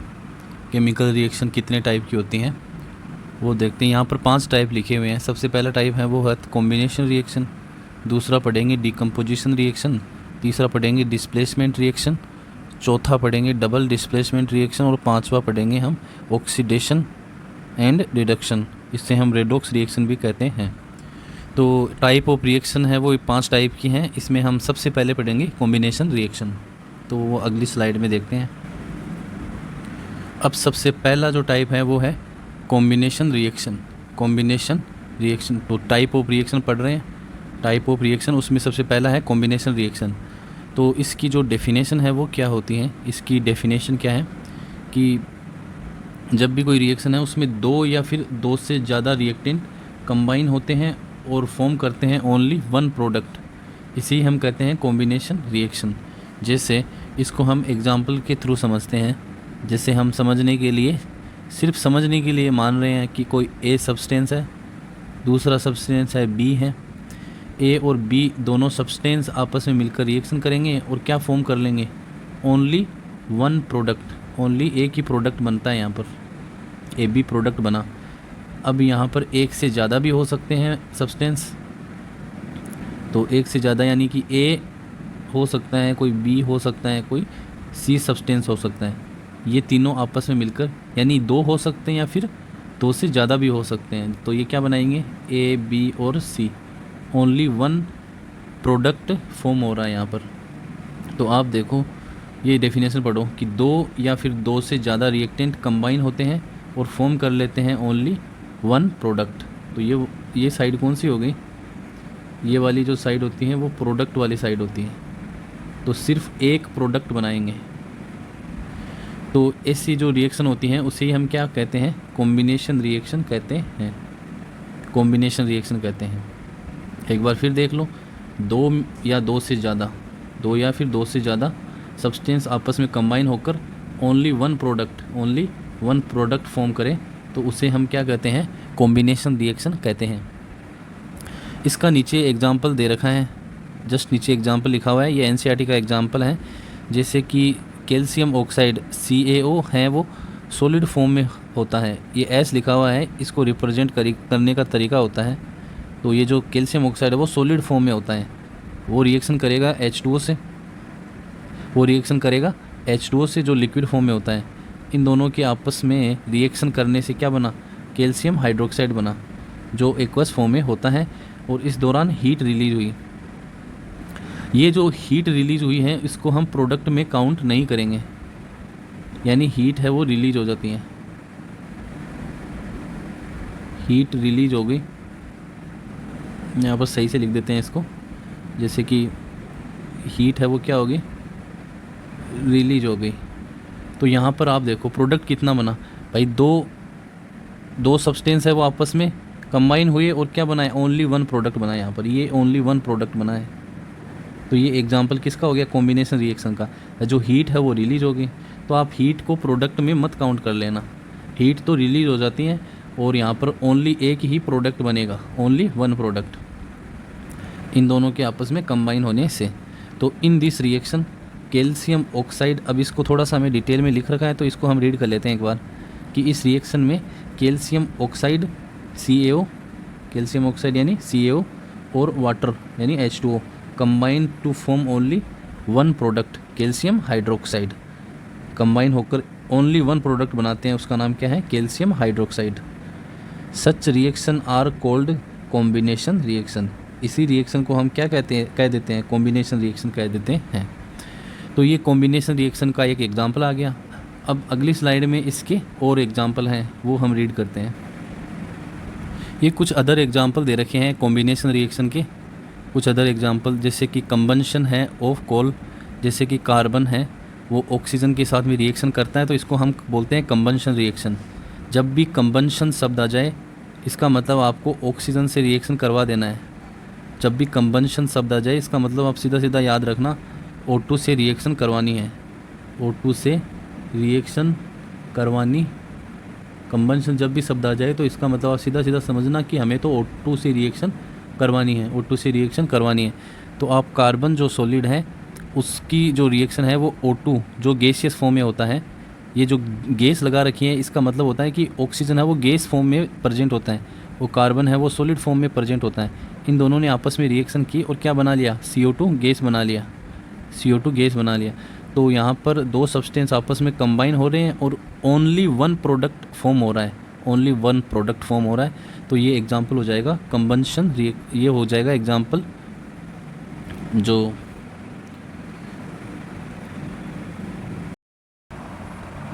ये एग्जाम्पल है कॉम्बिनेशन रिएक्शन का। तो कार्बन और O2 रिएक्शन करके क्या बना लेते हैं, CO2 बना लेते हैं। तो ये एग्जाम्पल होगा कॉम्बिनेशन रिएक्शन का। अगला एग्जाम्पल देखते हैं हम formation of water. Formation of water यानी H2 और O2 आपस में रिएक्शन करेंगे और क्या बना लेंगे, H2O का फॉर्मेशन कर लेंगे। यानी H2 और O2 आपस में रिएक्शन की, यानी ये दोनों क्या है, रिएक्टेंट है। H2 और O2 क्या है, रिएक्टेंट है। इन दोनों ने आपस में रिएक्शन की और क्या बना लिया, H2 का फॉर्मेशन कर लिया। यानी यहाँ पर सिर्फ एक प्रोडक्ट बन रहा है। तो ये भी किसका एग्जाम्पल है, कॉम्बिनेशन रिएक्शन का एग्जाम्पल है। तो अगली स्लाइड में हम डिकम्पोजिशन रिएक्शन पढ़ेंगे, नेक्स्ट एग्जाम्पल। अब दूसरा जो टाइप है वो है डिकम्पोजिशन रिएक्शन का, डिकम्पोजिशन रिएक्शन।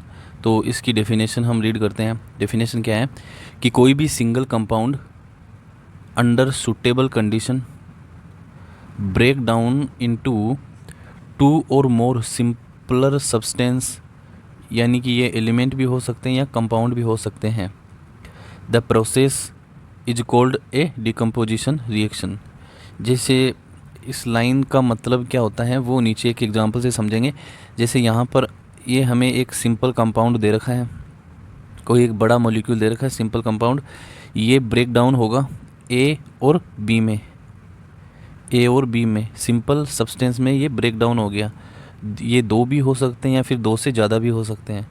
जैसे दो से ज़्यादा मतलब जैसे नेक्स्ट ये एक एग्जांपल हो गया दूसरा हम एग्जांपल मान लेते हैं कि कोई इससे भी बड़ा मॉलिक्यूल है, जैसे कि कोई ABC, ये कोई सूटेबल कंडीशन मिलेगी इसको, तो ये क्या हो जाएगा, ब्रेक डाउन हो जाएगा A में, B में और C में। यानी यही बस इस लाइन का मतलब ही यही लिखा हुआ है यहाँ पर, देखो ब्रेक डाउन हो जाता है 2 या फिर 2 से ज़्यादा सिंपल सब्सटेंस में। तो आप देखो ये कोई बड़ा मॉलिक्यूल है, ये बड़ा मॉलिक्यूल है, ये बिग मॉलिक्यूल है, ये बिग मॉलिक्यूल है, वो मोर देन 2 सिंपल मॉलिक्यूल में कन्वर्ट हो गया, ये सिंपल सब्सटेंस में या फिर मॉलिक्यूल में कन्वर्ट हो गया, ये सिंपल सब्सटेंस में कन्वर्ट हो गया। यही बस इसकी डेफिनेशन है, उसको हम सिंपल तरीके से इन एग्जांपल से समझ सकते हैं। जैसे यहाँ पर AB कोई कंपाउंड होगा और जो A और जो B बना है वो सिंपलर सब्सटेंस होंगे, वो एलिमेंट भी हो सकते हैं, वो अदर कंपाउंड भी हो सकते हैं। तो ये बेसिक सी बातें आ गई कि डिकम्पोजिशन रिएक्शन होती क्या है। अब हम डिकम्पोजिशन रिएक्शन के टाइप पढ़ेंगे। डिकम्पोजिशन रिएक्शन है वो 3 टाइप से हो सकती हैं, यहाँ पर 3 टाइप लिख रखा है।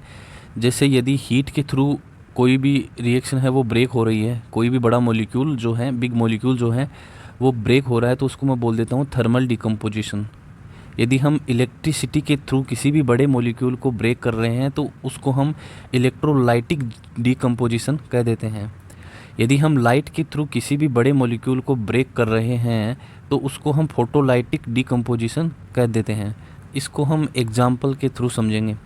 जैसे मैं कोई एग्जाम्पल ले रहा हूँ यहाँ पर, जैसे कोई AB मॉलिक्यूल है, वो ये सिंपल सा एग्जाम्पल, ये सिर्फ समझने के लिए हम लिखते हैं। AB जो मॉलिक्यूल है वो ब्रेक होता है A और B में ब्रेक होता है। लेकिन ये ब्रेक हुआ किसके कारण है, ये हीट के कारण, यानी कि इस AB मॉलिक्यूल को मैंने हीट दिया और ये ब्रेक हो गया A और B में। आप समझो यहाँ पर कि ये AB कोई बड़ा मॉलिक्यूल है, इसको हीट मिला, हीट मिलते ही ये किस में ब्रेक हो गया, A में और B में। तो हीट के कारण ही इसका ब्रेक डाउन हो रहा है, तो इसलिए इसको हम क्या बोल देते हैं, थर्मल डिकम्पोजिशन कह देते हैं, थर्मल डिकम्पोजिशन कह देते हैं, थर्मल डिकम्पोजिशन कह देते हैं।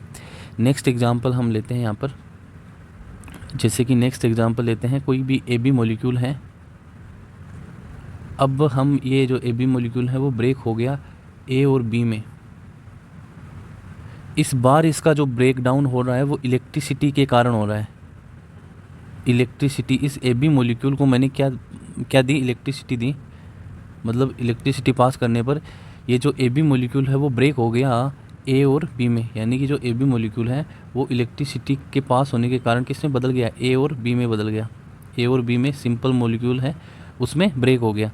तो इसको हम कह देते हैं इलेक्ट्रोलाइटिक डिकम्पोजिशन, यानी इलेक्ट्रिसिटी के कारण जो ब्रेक डाउन हो उसको क्या कह देते हैं, इलेक्ट्रोलाइटिक डिकम्पोजिशन। अब हम नेक्स्ट एग्जांपल लेते हैं। ऐसे ही बस इस समझने के लिए मैंने यहाँ पर AB कोई बड़ा मॉलिक्यूल माना है, यहाँ पर कोई AB है, वो ब्रेक होगा A में और B में। अब ब्रेक होने का रीज़न क्या होगा, अब देखो आप यहाँ पर जो AB मॉलिक्यूल है इसको अब की बार ब्रेक होने का इसका जो रीज़न होगा वो लाइट होगा।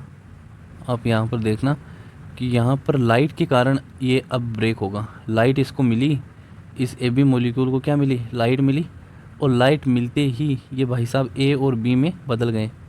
यानी इस बार ब्रेक होने का कारण क्या है, लाइट है। तो लाइट जब इस बार ब्रेक होने का कारण है तो इसको क्या बोल देते हैं, यदि रीजन लाइट हो ब्रेक होने का तो इसको फोटोलाइटिक डिकम्पोजिशन कह देते हैं।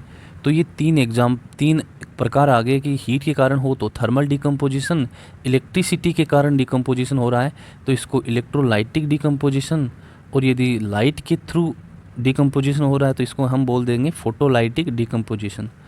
तो ये 3 टाइप आ गए डिकम्पोजिशन रिएक्शन के।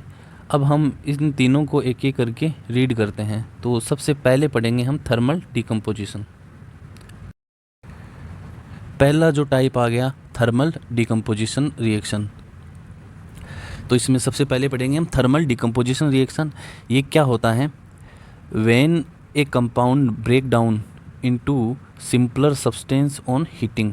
यानी कि कोई भी कंपाउंड है वो ब्रेक हो रहा है सिंपल सब्सटेंस में, किसको पास करने पर, हीट को पास करने पर। यानी कि हम कोई भी बड़े मॉलिक्यूल पर हीट पास करेंगे कोई भी बड़े मॉलिक्यूल पर मैंने हीट पास की, वो ब्रेक हो गया सिंपल सब्सटेंस में, तो उसे ही हम बोल देंगे थर्मल डीकम्पोजिशन रिएक्शन, यानी हीट के कारण बड़े मॉलिक्यूल का ब्रेकडाउन हो रहा है। तो हमें ये एनसीईआरटी का एक एग्जाम्पल दे रखा है कि CaCO3 को मैंने क्या पास किया, यहाँ पर मैं हीट लिख देता हूँ। CaCO3 को मैंने हीट पास किया, ये एक बड़ा मॉलिक्यूल है, ये एक बड़ा मॉलिक्यूल है, बिग मॉलिक्यूल, ये कोई बड़ा मॉलिक्यूल है, वो बदल गया सिंपल मॉलिक्यूल में। तो आप देखो यहाँ पर मैंने क्या पास किया, हीट पास किया, इससे ये ब्रेक हो गया CaO और CO2 में। तो CaCO3 जो होता है, CaCO3 इसको हम लाइम स्टोन भी बोलते हैं, लाइम स्टोन, CaCO3 को लाइम स्टोन भी बोलते हैं। जब इसको मैंने हीट दिया, व्हेन हीटेड, तो ये किस में बदल गया, CaO और CO2 गैस में। तो CaO को क्विक लाइन भी बोलते हैं, क्विक लाइन, ये कंस्ट्रक्शन में यूज होता है, CaO, क्विक लाइन भी इसको हम बोलते हैं। और CO2 यहाँ पर गैस रिलीज हो जाती हैं।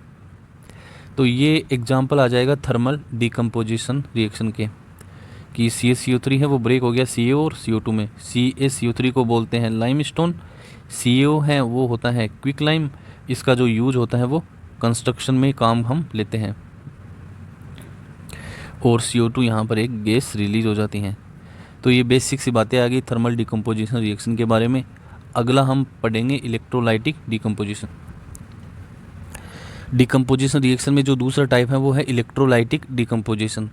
मतलब अब की बार जो बड़ा मॉलिक्यूल है वो ब्रेक होगा इलेक्ट्रिसिटी पास होने के कारण। मतलब यहाँ पर ये डेफिनेशन भी हम रीड कर लेते हैं कि when a compound is broken down by passing electricity through it. मतलब कोई भी कंपाउंड है उसको हमें तोड़ना है, तो उसके लिए हमें इलेक्ट्रिसिटी पास करनी पड़ेगी जिससे वो सिंपल कंपाउंड में ब्रेक हो जाए, यानी टूट जाए। कोई भी बड़ा कंपाउंड है उसको इलेक्ट्रिसिटी पास करने पर वो सिंपल कंपाउंड में टूट जाए, इसे ही हम कह देते हैं इलेक्ट्रोलाइटिक डिकम्पोजिशन। डिकम्पोजिशन का मतलब हम सिंपल ऐसे भी समझ सकते हैं कि कोई बड़ा मॉलिक्यूल है वो छोटे छोटे मॉलिक्यूल में टूट रहा है, और वो टूटने का कारण हीट हो तो वो उसको हम थर्मल डिकम्पोजिशन बोल देते हैं। और वो कारण यदि इलेक्ट्रिसिटी है तो उसको इलेक्ट्रोलाइटिक डिकम्पोजिशन बोल देते हैं। और वो कारण आगे वाले तीसरा जो एग्जांपल आएगा उसमें लाइट होगी तो उसको हम फोटोलाइटिक डिकम्पोजिशन कह देंगे। तो अब इस एग्जांपल में इलेक्ट्रिसिटी है तो इसको क्या बोल देना, इलेक्ट्रोलाइटिक डिकम्पोजिशन। तो यहाँ पर हम वाटर का डिकम्पोजिशन कर रहे हैं। ये एनसीईआरटी का एग्जाम्पल है कि कोई जो वाटर का मॉलिक्यूल है उसको हमने क्या पास किया, यहाँ पर लिख देते हैं इलेक्ट्रिसिटी। वाटर का मॉलिक्यूल है, इलेक्ट्रिसिटी पास करने पर वो ब्रेक हो रहा है सिंपल मॉलिक्यूल H2 में और O2 में। तो ये क्या है, एक बड़ा मॉलिक्यूल है, ये एक बड़ा मॉलिक्यूल है, बिग मॉलिक्यूल है, ये एक बड़ा मॉलिक्यूल है। अब ये जो बड़ा मॉलिक्यूल है वो इलेक्ट्रिसिटी पास करने पर सिंपल मॉलिक्यूल में ब्रेक हो जाता है H2 और O2 में। तो यहाँ नीचे लाइन लिख रखी है कि on passing electricity through water, तो ये ब्रेक हो गया H2 गैस में। हाइड्रोजन गैस होती है और O2 भी गैस होती है, तो H2 गैस और O2 गैस में ब्रेक हो गया। तो ये दोनों क्या है, सिंपल मॉलिक्यूल है, तो सिंपल मॉलिक्यूल में कन्वर्ट हो गया। तो ये आ जाएगा, ये जो हम रीड किया वो है इलेक्ट्रोलाइटिक डिकम्पोजिशन के। अगला हम पढ़ेंगे फोटोलाइटिक इसमें थर्ड जो एग्जांपल है वो है फोटोलाइटिक डिकम्पोजिशन रिएक्शन का। फोटोलाइटिक डिकम्पोजिशन रिएक्शन क्या होती हैं, इसमें कोई भी कंपाउंड है वो ब्रेक होगा लाइट की प्रेजेंस में। लाइट की प्रेजेंस में वो सिंपल मॉलिक्यूल में बदलेगा। मतलब ये कोई बड़ा मॉलिक्यूल है और इस पर आकर लाइट पड़ती है, सूर्य का प्रकाश यानी कि सनलाइट आकर के गिरी इस पर, या कोई भी लाइट गिरी तो इस पर लाइट पड़ते ही वो किस में बदल गया, सिंपल मॉलिक्यूल में बदल गया। यही डेफिनेशन लिखी हुई है कि when a compound break down in the presence of light, इसे हम क्या कहते हैं, फोटोलाइटिक डिकम्पोजिशन रिएक्शन कहते हैं। तो जब AgBr है उस पर लाइट गिरी, लाइट के कारण, यहाँ पर लिख देते हैं लाइट के कारण, लाइट के कारण सनलाइट, तो वो किस में ब्रेक हो गया, Ag और Br2 में। ऐसे ही AgCl है, AgCl एक बड़ा मॉलिक्यूल है, सनलाइट के कारण सिंपल मॉलिक्यूल में ब्रेक हो गया Ag और Br2। अब यहाँ पर ये जो एग्जांपल है AgBr और AgCl, ये पहले जो कैमरे होते थे उनमें यूज होता था। जो ब्लैक एंड वाइट फ़ोटोग्राफी में इसका यूज़ किया जाता था, मतलब जो पुराने कैमरे थे उनमें यूज़ किया जाता था इनका, तो ब्लैक एंड वाइट फ़ोटोग्राफी में यूज़ होता है इन दोनों एग्जाम्पल का। तो ब्लैक और वाइट फ़ोटोग्राफी में इनका यूज़ होता है।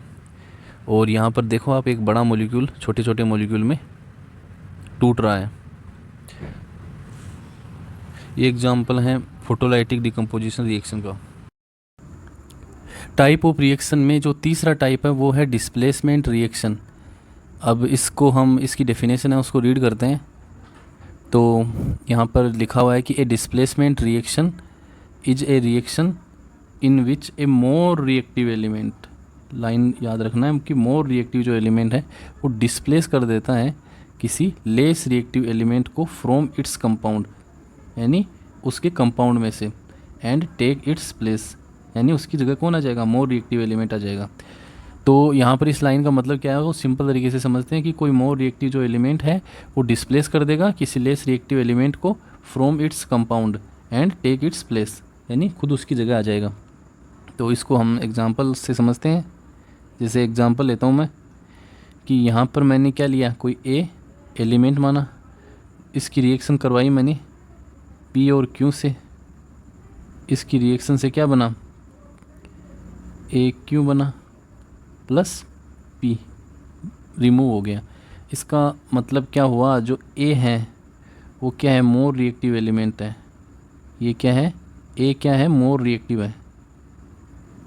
और इसमें जो पी है वो क्या है, इसमें ये जो पी क्यू क्या है, यहाँ पर जो पी क्यू लिखा हुआ है वो कंपाउंड है, कोई पी क्यू कोई कंपाउंड है जिसमें जो पी है वो क्या है, लेस रिएक्टिव है, लेस रिएक्टिव है। पी क्या हो गया, पी हो गया लेस रिएक्टिव।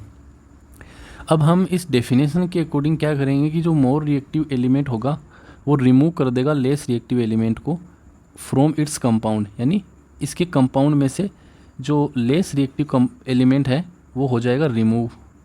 ये हो गया भाई साहब रिमूव। और इसकी जगह कौन आ गया, मोर रिएक्टिव एलिमेंट आ गया। तो इसकी जगह आ जाएगा मोर रिएक्टिव एलिमेंट। तो लेस रिएक्टिव तो कंपाउंड में से हट जाएगा, उसकी जगह आ जाएगा मोर रिएक्टिव एलिमेंट। तो यहाँ पर क्या बनेगा, ये P है वो क्या हो गया, ये हो गया रिमूव, और इसकी जगह आ गया A आ जाएगा। तो यहाँ पर देखो आप कि A है वो P की जगह आ गया और P हो गया रिमूव। अब यहाँ पर इस P की जगह क्या आ गया, P की जगह आ गया A, और यहाँ पर P हो गया रिमूव। तो यहाँ पर मैं लिख देता हूँ थोड़ा सा कि P है वो रिमूव हो गया अपने कंपाउंड में से। तो ये रिमूव हो गया, रिमूव हो गया कंपाउंड में से।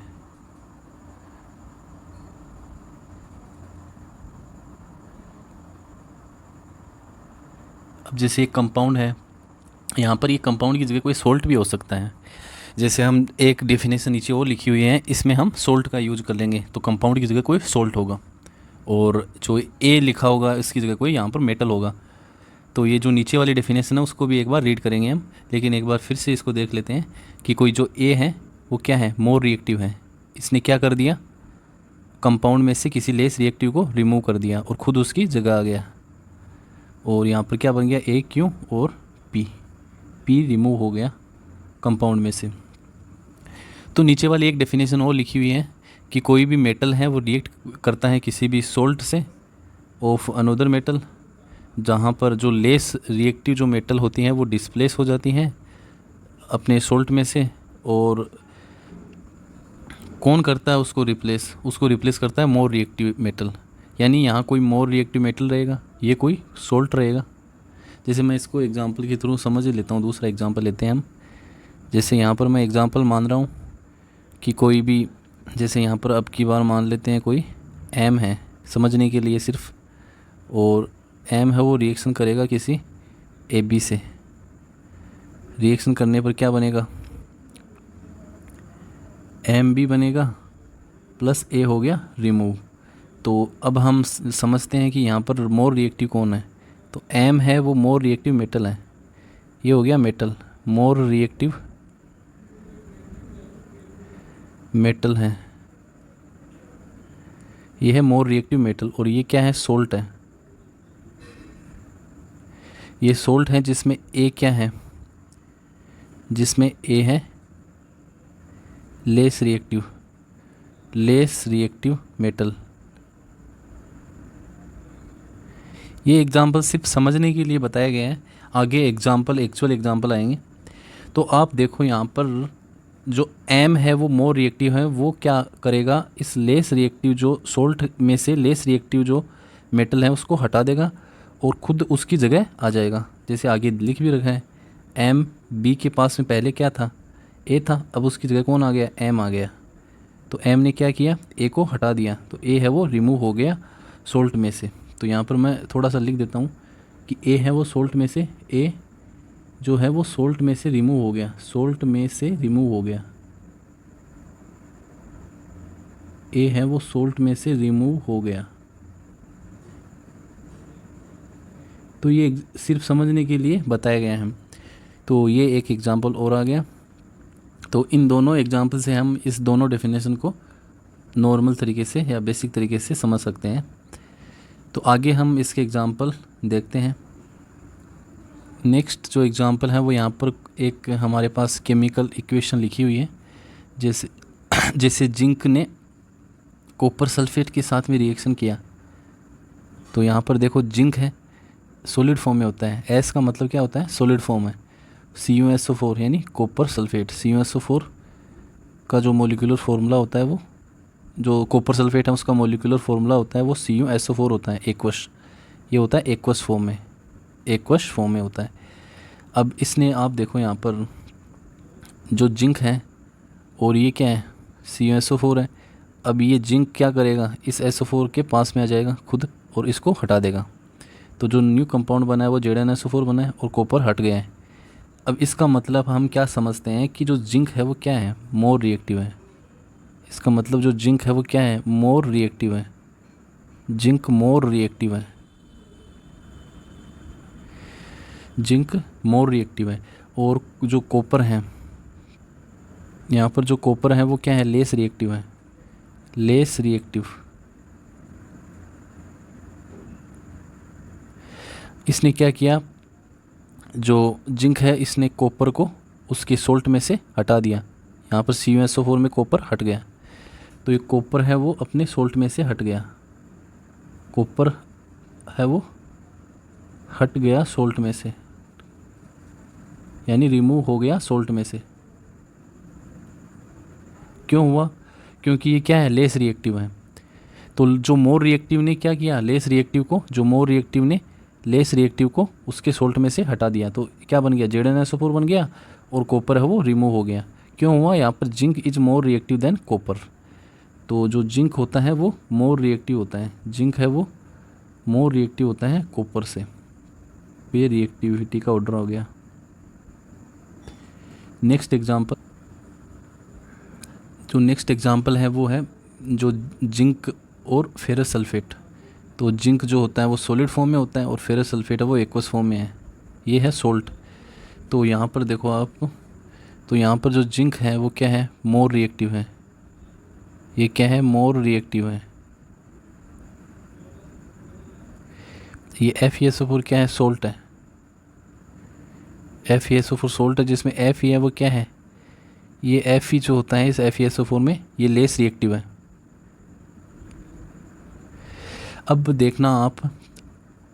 आप देखना यहाँ पर जो जिंक है वो क्या है, मोर रिएक्टिव है। अब यही फंडा होता है कि जो मोर रिएक्टिव है वो उसके सोल्ट में से जो लेस रिएक्टिव होता है उसको क्या कर देता है, रिमूव कर देता है। तो ये जिंक है वो Fe की जगह आ जाएगा और Fe है वो क्या करेगा, हट जाएगा।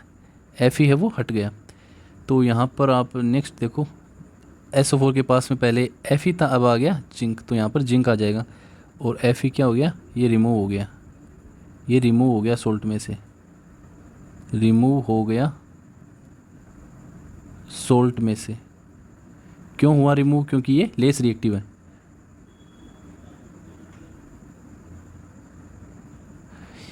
यहाँ पर नीचे लाइन भी लिखी हुई है, here also zinc is more reactive than iron, that is why zinc displace iron from its salt. यही लाइन का मतलब हो गया, इसको हम ऊपर समझ चुके हैं। तो ये जो हमने यहाँ पर डिस्प्लेसमेंट रिएक्शन के बारे में डिटेल में रीड कर लिया। और इसके दो एग्जांपल भी देख लिए। फोर्थ टाइप है टाइप ऑफ रिएक्शन में double displacement reaction. Double displacement reaction, तो इसकी हम डेफिनेशन एक बार रीड करते हैं कि डबल डिस्प्लेसमेंट रिएक्शन क्या होती है। When the ion of two different compound exchange places to form two new compound, it is called a double displacement reaction. इसका मतलब क्या होता है कि कोई भी कंपाउंड रहेगा, दो कंपाउंड रहेंगे, उसके अंदर जो आयन है वो अपनी जगह बदल लेते हैं। मतलब दो डिफरेंट कंपाउंड में जो आयन्स होते हैं वो अपनी जगह एक्सचेंज कर लेते हैं। मतलब एक आयन दूसरे की जगह चला जाएगा और दूसरा आयन पहले वाले की जगह आ जाएगा। इसे ही हम डबल डिस्प्लेसमेंट रिएक्शन कहते हैं। यानी डबल का मतलब दो आयन ने अपनी जगह एक्सचेंज कर ली। इसको हम एग्जाम्पल के थ्रू भी समझेंगे। जैसे मैं एग्जाम्पल लेता हूँ यहाँ पर समझने के लिए, जैसे मैं यहाँ इस लाइन को समझने के लिए एग्जांपल लेता हूँ। जैसे कोई भी AB कोई कंपाउंड है, AB कोई कंपाउंड है, उसने रिएक्शन किया किसके साथ में, PQ किसी कंपाउंड के साथ में, तो क्या फॉर्म हो गया, तो यहाँ पर फॉर्म हुआ PB प्लस में AQ,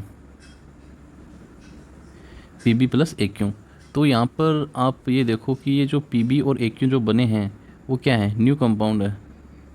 ये दोनों क्या है, न्यू कंपाउंड है। ये कैसे बने वो हम देखते हैं यहाँ पर।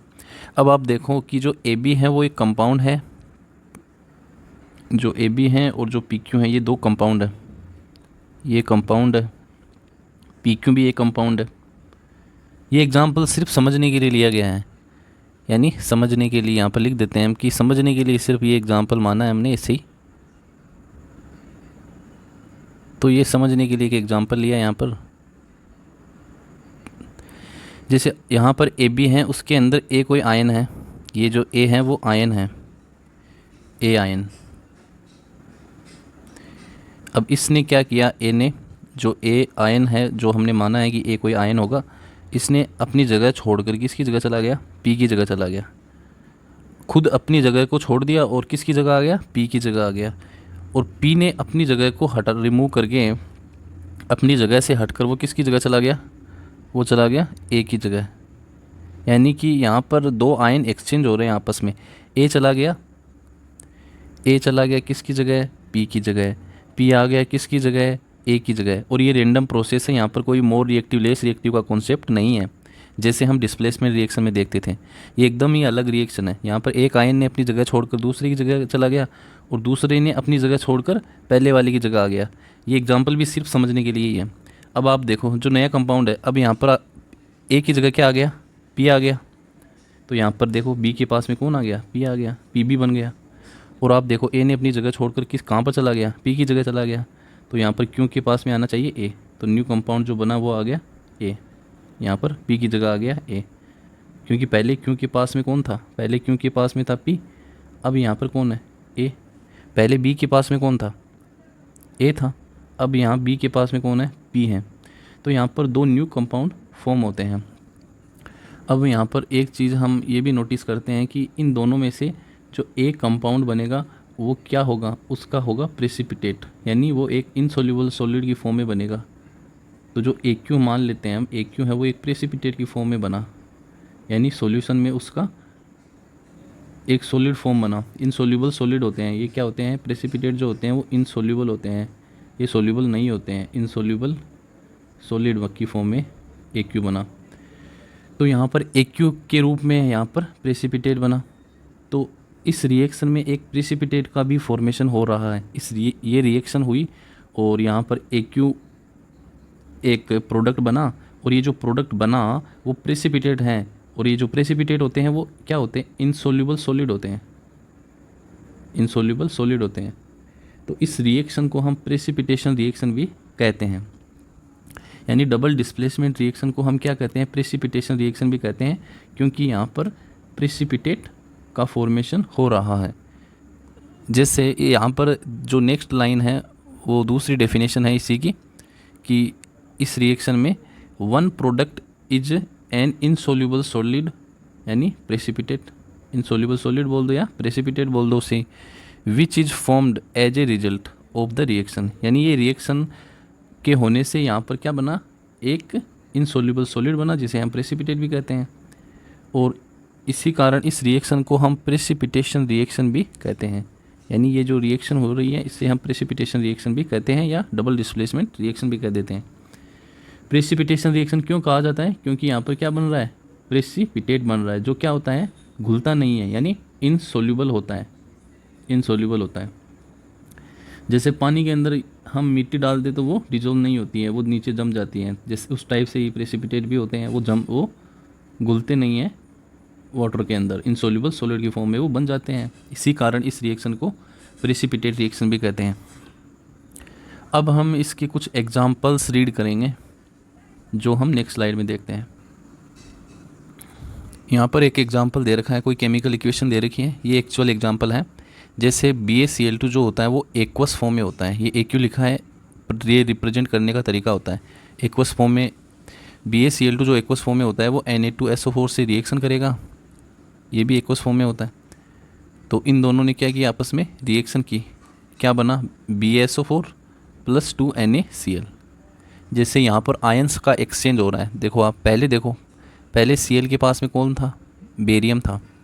अब देखो, अब Cl के पास में कौन है, सोडियम है। जैसे मैं यहाँ पर समझने के लिए लिख देता हूँ कि जो बेरियम है वो अपनी जगह को चेंज करके कहाँ चला गया, SO4 के पास में आ गया। बेरियम ने अपनी जगह को बदल कर कहाँ चला गया, SO4 के पास में आ गया। और जो सोडियम है उसने अपनी जगह को बदल के किसकी जगह चला गया, वो बेरियम की जगह चला गया। मतलब आयंस का एक्सचेंज हो गया यहाँ पर, यहाँ आयन एक्सचेंज हो रहे हैं, यहाँ आयंस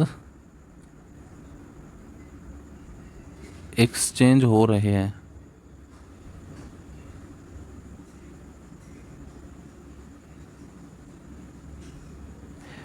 आयंस एक्सचेंज हो रहे हैं तभी तो देखो, SO4 के पास में पहले कौन था, सोडियम था। अब देखो SO4 के पास में कौन आ गया, सोडियम तो हट गया, उसकी जगह कौन आ गया, बेरियम आ गया।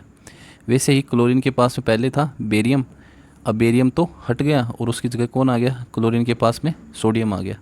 तो यहाँ पर आयन एक्सचेंज हो रहे हैं। इसमें अब आप देखो प्रेसिपिटेट कौन बनेगा, क्योंकि ये इससे डबल डिस्प्लेसमेंट रिएक्शन को हम प्रेसिपिटेशन रिएक्शन भी कहते हैं। तो यहाँ पर Ba जो SO4 है वो प्रेसिपिटेट की फॉर्म में बनेगा, यानी BaSO4 क्या बनेगा, प्रेसिपिटेट बनेगा। इसी कारण इस रिएक्शन को प्रेसिपिटेशन रिएक्शन भी कहते हैं।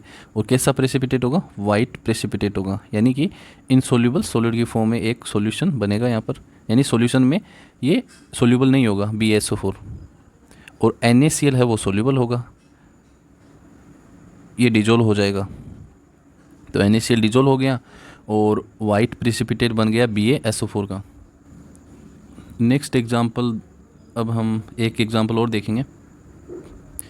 दूसरी एक केमिकल इक्वेशन और लिख रखी है यहाँ पर, जैसे कि PbNO3 का होल ट्वाइस ने रिएक्शन किया किसके साथ में, Ki के साथ में। तो क्या बना, PbI2 + KNO3। यहाँ पर भी क्या हो रहा है, आयंस का एक्सचेंज हो रहा है। जैसे आप देखो Pb जो आयन है वो क्या हो गया, हट गया, यहाँ से हट के वो किसकी जगह चला गया, पोटेशियम की जगह चला गया। और पोटेशियम खुद अपनी जगह से हट गया और वो खुद किसकी जगह चला गया, वो चला गया Pb की जगह। यानी Pb ने अपनी जगह छोड़कर पोटेशियम की जगह ले ली और पोटेशियम ने अपनी जगह को छोड़कर Pb की जगह आ गया। जैसे ये वाला इधर चला गया और ये पोटेशियम इधर आ गया। अब आप देखो, पहले आयोडीन के पास में कौन था, पोटेशियम था, अब पोटेशियम तो हट गया, उसकी जगह कौन आ गया, Pb आ गया। अब देखो आप Pb आ गया, Pb के आने से PbI2 का फॉर्मेशन हो गया। और पहले NO3 के पास में कौन था, Pb था, अब Pb ने तो अपनी जगह छोड़ दी, उसकी जगह कौन आ गया, पोटेशियम आ गया, तो पोटेशियम उसकी जगह आ गया, तो KNO3 की फॉर्म में बन गया। तो PbI2 जो होता है वो सॉलिड फॉर्म में होता है और येलो प्रेसिपिटेट का फॉर्मेशन होगा। कैसा प्रेसिपिटेट बनेगा, PbI2 जो है वो येलो प्रेसिपिटेट होगा, येलो प्रेसिपिटेट, येलो प्रेसिपिटेट। और KNO3 है वो क्या है, डिजोल्व है, ये डिजोल्व हो जाता है, यानी PbI2 येलो प्रेसिपिटेट है। तो PbI2 सॉलिड की फॉर्म में होता है क्योंकि ये घुलता नहीं है और इसका क्या बन रहा है, येलो प्रेसिपिटेट। तो ये हम 2 एग्जांपल पढ़ लिए डबल डिस्प्लेसमेंट रिएक्शन के। नेक्स्ट टाइप ऑफ रिएक्शन हम रीड करेंगे नेक्स्ट स्लाइड में। 5th टाइप है टाइप ऑफ रिएक्शन में ऑक्सीडेशन एंड रिडक्शन। इसमें हम सबसे पहले रीड करेंगे ऑक्सीडेशन के बारे में। ऑक्सीडेशन के बारे में हम रीड करेंगे। तो इसमें सबसे पहले हम ऑक्सीडेशन के क्या होता है वो देखते हैं। किसी भी सब्सटेंस में ऑक्सीजन का ऐड होना, ऑक्सीजन का ऐड होना, किसी सब्सटेंस में कोई एक ऑक्सीजन है वो ऐड हो रहा है, या फिर हाइड्रोजन का रिमूव होना, हाइड्रोजन का रिमूव होना, या तो ऑक्सीजन ऐड हो रहा हो या फिर हाइड्रोजन रिमूव हो रहा हो, उसे हम क्या कहते हैं, ऑक्सीडेशन कहते हैं। यानी कि ऑक्सीजन या तो ऐड हो रहा हो या हाइड्रोजन रिमूव हो रहा हो, उसे हम क्या कहते हैं, ऑक्सीडेशन कहते हैं। तो ये जो डेफिनेशन लिखी हुई है उससे एक बार रीड कर देते हैं। यही लाइन 2 लाइन है वो, यही 2 पॉइंट है वो इस डेफिनेशन में भी है कि when oxygen is added to a substance और hydrogen is remove from it the process is called oxidation. यानी कि या तो ऑक्सीजन ऐड हो या हाइड्रोजन रिमूव हो किसी सब्सटेंस में, उसे हम क्या कहते हैं, ऑक्सीडेशन कहते हैं। तो यहाँ पर ये एक NCERT में एग्जाम्पल लिख रखा है कि जो कॉपर है वो रिएक्शन करता है ऑक्सीजन से। तो कॉपर ऑक्सीजन से रिएक्शन करने पर क्या बना, कॉपर ऑक्साइड बना, CuO बना। तो आप पहले देखो, क्या कॉपर के पास में कोई ऑक्सीजन पहले जुड़ा हुआ है, नहीं जुड़ा हुआ है। इन दोनों ने रिएक्शन करने के बाद में कॉपर के पास में कौन जुड़ गया, ऑक्सीजन जुड़ गया। तो ऑक्सीजन का जुड़ना क्या कहलाता है, ऑक्सीजन का जुड़ना ऑक्सीडेशन कहलाता है। तो ये पहला पॉइंट हमें क्लियर हो गया। यहाँ पर एक एग्जाम्पल भी हमने ले लिया, ऑक्सीजन कॉपर के साथ में जुड़ गया तो क्या हो गया, इसका ऑक्सीडेशन हो गया। अब हम दूसरा पढ़ेंगे रिडक्शन। नेक्स्ट है रिडक्शन। रिडक्शन क्या होता है, इसको हम सिंपल पॉइंट्स में समझते हैं। जैसे मैं यहाँ पर 2 पॉइंट ले रहा हूँ कि ऑक्सीजन का रिमूव होना, ऑक्सीजन का रिमूव होना, ओ का मतलब ऑक्सीजन लिख रखा है यहाँ पर, ऑक्सीजन का रिमूव होना, यानी ऑक्सीजन का रिमूव होना,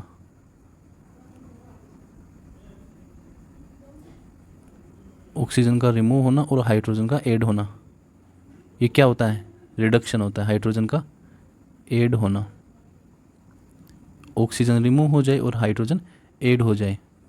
मतलब कोई सब्सटेंस है उसमें या तो ऑक्सीजन रिमूव हो, या तो ऑक्सीजन रिमूव हो या फिर हाइड्रोजन ऐड हो, तो उसे हम कहते हैं रिडक्शन। किसी सब्सटेंस में या तो ऑक्सीजन का रिमूव हो या फिर हाइड्रोजन उसमें जुड़ जाए या ऐड हो जाए, तो उससे हम क्या कहते हैं, रिडक्शन कहते हैं। तो इसकी डेफिनेशन क्या लिख रखी है कि when oxygen is removed from a substance, यानी किसी सब्सटेंस में ऑक्सीजन रिमूव हो जाए और hydrogen is added to it, यानी किसी सब्सटेंस में हाइड्रोजन ऐड हो जाए, तो इस प्रोसेस को हम क्या कहते हैं, रिडक्शन कहते हैं। ये 2 पॉइंट है वो सिंपल तरीके से लिख रखा है और इसी को ही हमें लैंग्वेज की फॉर्म में लिख दिया। इसका एग्जाम्पल लिख रखा है हमें NCERT में, एक एग्जाम्पल दे रखा है। जैसे कि आप देखो कि कॉपर के पास में पहले कौन था, ऑक्सीजन जुड़ा हुआ था। अब देखना ये कॉपर है वो इधर चला गया, तो कॉपर के पास में क्या ऑक्सीजन अब है, क्या कॉपर के पास में ऑक्सीजन है, नहीं है। तो कॉपर से ऑक्सीजन हट गया। तो यहाँ पर आप देखना कि ये जब CuO है, पहले देखो आप कॉपर के पास में क्या था, इसके पास में ऑक्सीजन था, तो यहाँ पर कॉपर ही है, यानी ऑक्सीजन का हट गया, ऑक्सीजन रिमूव हो गया, ऑक्सीजन रिमूव। तो ये प्रोसेस कौन क्या होगी, रिडक्शन हो गया। तो इसे हम क्या बोल देंगे, रिडक्शन बोल देंगे, रिडक्शन। क्यों बोला, क्योंकि क्या हो गया, ऑक्सीजन रिमूव हो गया। तो इससे हम रिडक्शन को, इस एग्जांपल से हम रिडक्शन को समझ सकते हैं। नेक्स्ट जो एग्जांपल लेंगे वो लेंगे रेडॉक्स रिएक्शन का। रेडॉक्स रिएक्शन क्या होती है उसको हम समझेंगे। नेक्स्ट जो है वो रेडॉक्स रिएक्शन है। रेडॉक्स रिएक्शन यानी when in the some reaction, when in the some reaction one substance undergoes oxidation and another undergoes reduction, it is called a redox reaction. मतलब रेडॉक्स रिएक्शन सिंपल तरीके से क्या होती है कि एक ही रिएक्शन के अंदर, यानी क्या होगा, इसको हम सिंपल तरीके से लिख देते हैं कि एक ही रिएक्शन में, एक ही रिएक्शन में, एक ही रिएक्शन में क्या होगा, ऑक्सीडेशन भी होगा, ऑक्सीडेशन भी होगा। एक ही रिएक्शन में ऑक्सीडेशन व रिडक्शन दोनों होंगे। एक ही रिएक्शन में ऑक्सीडेशन और रिडक्शन दोनों होंगे।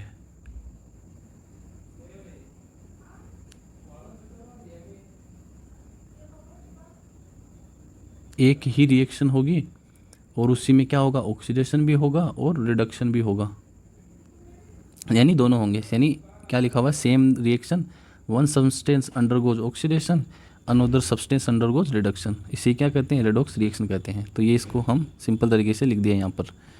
तो यही लाइन लिखी हुई है कि in a single reaction one substance gain oxygen, यानी कोई ऑक्सीजन गेन कर रहा है कोई भी सब्सटेंस, तो इसको क्या कहते हैं, ऑक्सीडेशन कहते हैं, क्योंकि ऑक्सीजन गेन कर रहा है तो क्या हो गया, ऑक्सीडेशन हो गया। अनदर सब्सटेंस लॉसेज ऑक्सीजन, यानी अनदर जो सब्सटेंस है वो लॉस कर रहा है किसका, ऑक्सीजन का, तो इसको हम क्या कह देते हैं, रिडक्शन कह देते हैं। तो इसको हम एक रिएक्शन के थ्रू समझेंगे। यहाँ पर एक रिएक्शन दे रखी है, जैसे कि इसको हम समझते हैं। यहाँ पर देखना, जो जिंक ऑक्साइड है, जो जिंक ऑक्साइड है, इसके पास में पहले क्या था, ऑक्सीजन था। अब आप देखो कि जिंक ऑक्साइड है वो जिंक में कन्वर्ट हो गया, यानी ऑक्सीजन हो गया रिमूव। तो यहाँ लिख देते हैं ऑक्सीजन रिमूव हो गया, यानी इसका क्या हो गया, रिडक्शन हो गया। क्यों हुआ रिडक्शन, क्योंकि ऑक्सीजन क्या हो रहा है, रिमूव हो रहा है। और आप देखना, पहले कार्बन के पास में कुछ भी नहीं था, लेकिन कार्बन के पास में पहले कुछ नहीं था, लेकिन प्रोडक्ट वाली साइड में इसके पास में क्या जुड़ गया, ऑक्सीजन जुड़ गया। तो कार्बन के पास में ऑक्सीजन ऐड हो रहा है, तो ऑक्सीजन का ऐड होना, ऑक्सीजन का ऐड होना, तो इसको क्या कह देते हैं, ऑक्सीडेशन। क्योंकि ऑक्सीजन जुड़ गया, कार्बन के पास में पहले ऑक्सीजन नहीं था। यहाँ देखो ऑक्सीजन था क्या, नहीं था, यहाँ पर ऑक्सीजन आ गया, तो ऑक्सीजन की जुड़ती क्या हो गया, ऑक्सीडेशन हो गया। तो एक ही रिएक्शन है, ये क्या है, एक ही रिएक्शन है, इसमें ऑक्सीडेशन भी हो रहा है और रिडक्शन भी हो रहा है एक ही रिएक्शन में। तो एक ही रिएक्शन में क्या हो रहा है, ऑक्सीडेशन भी हो रहा है और रिडक्शन भी हो रहा है। तो ऑक्सीडेशन और रिडक्शन दोनों एक ही रिएक्शन में हो तो उसको हम क्या कह देते हैं, उसको हम रेडॉक्स रिएक्शन कह देते हैं। तो ये रेडॉक्स रिएक्शन की डेफिनेशन हो गई कि कोई भी जो रिएक्शन हो, सिंगल रिएक्शन में ऑक्सीडेशन भी हो और रिडक्शन भी हो, उससे हम रेडॉक्स रिएक्शन कहते हैं। तो ये बेसिक सी बातें आ गई रेडॉक्स रिएक्शन के बारे में, और ऑक्सीडेशन और रिडक्शन को हमने समझ लिया। इस स्लाइड में हम कोरिजन के बारे में रीड करेंगे कि कोरिजन क्या होता है। तो इसको हम बेसिक से एग्जांपल से समझ लेते हैं एक बार, कि जैसे कोई मेटल है, वो O2 ऑक्सीजन और H2O, यानी इसको मॉइस्चर भी बोल सकते हैं, इनके कांटेक्ट में आने पर वो एक लेयर का फॉर्मेशन करती हैं। वो एक लेयर का फॉर्मेशन करती हैं और इसी लेयर को क्या कहते हैं, इसी लेयर को हम रस्ट कहते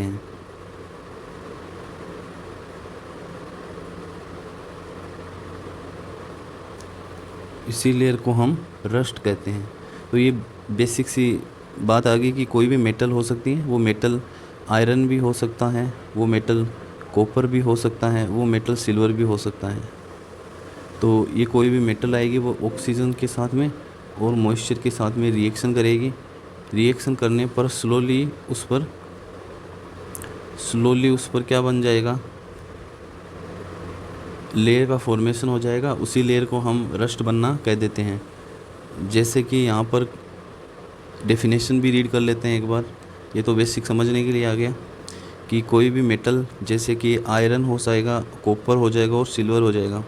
आयरन, कॉपर, सिल्वर वो कांटेक्ट में आते हैं मॉइस्चर के और एयर में प्रेजेंट ऑक्सीजन से और वाटर से, जो एयर में प्रेजेंट होती हैं, और एक लेयर का फॉर्मेशन करते हैं धीरे धीरे, slowly form on their surface, यानी उसकी सरफेस पर एक लेयर का फॉर्मेशन कर देते हैं धीरे धीरे। इसे हम क्या बोल देते हैं, रस्टिंग बोल देते हैं या कोरिजन बोल देते हैं। इससे क्या होगा कि जो मेटल जो होती हैं, जो रस्ट बनने से जो मेटल जो होती हैं वो इनसाइड वीक हो जाती हैं। मेटल फ्रॉम इनसाइड वीकन्स, यानी इनसाइड की अंदर की तरफ जो धातु है वो कमज़ोर हो जाती हैं। और इसी प्रोसेस को हम क्या कहते हैं, कोरिजन या रस्टिंग कहते हैं।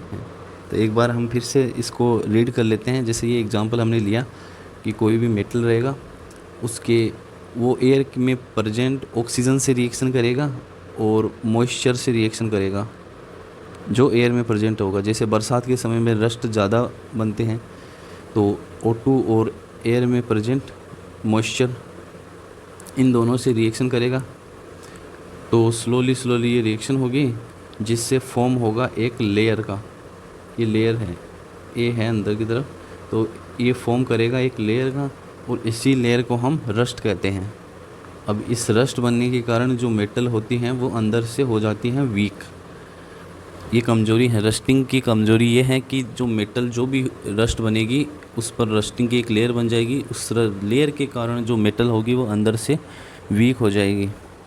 इसके हम बचाव है वो अगली स्लाइड में देखेंगे, और एक रिएक्शन भी देखेंगे कैसे ये रस्ट बनती है। यहाँ पर इस स्लाइड में एग्जाम्पल दे रखा है अब हमें। किसका एग्जाम्पल है ये? आयरन का एग्जाम्पल है। जैसे कि आयरन यानी इसको हम Fe से रिप्रेजेंट करते हैं। ये इसकी क्या लिख रखा है कि when it come in contact with air and moisture, मतलब एयर लिखा है इसका मतलब इसमें O2 भी होगा, और मॉइस्चर लिखा है इसका मतलब H2 होगा। तो ये कॉन्टेक्ट में आता है एयर के यानी कि O2 के, मॉइस्चर के यानी H2O के, ये कॉन्टेक्ट में आता है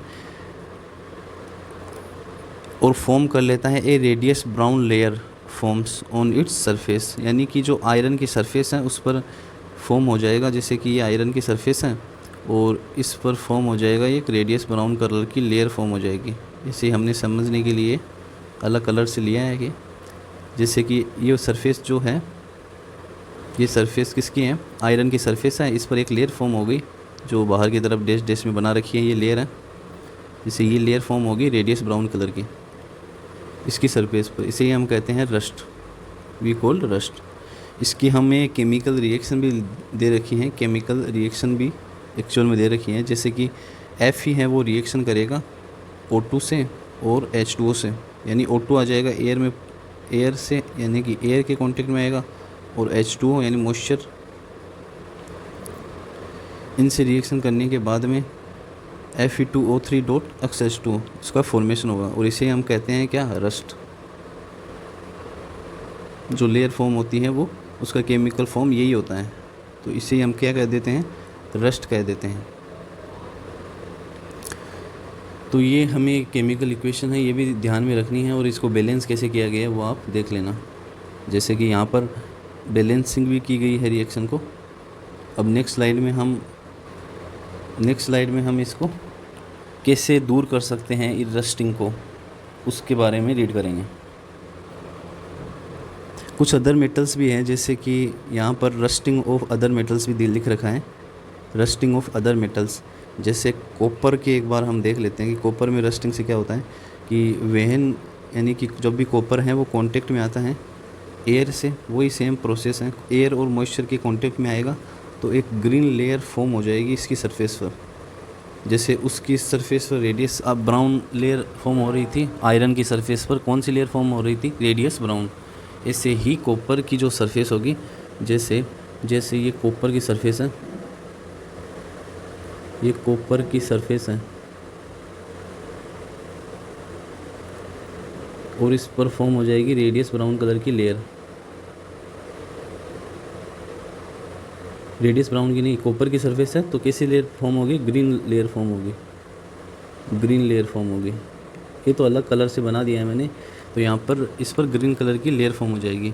ऐसा ही सिल्वर के लिए भी होगा। जो सिल्वर है यदि वो कांटेक्ट में आता है मॉइस्चर और एयर के तो एक ब्लैक लेयर फॉर्म हो जाएगी इसकी सरफेस पर।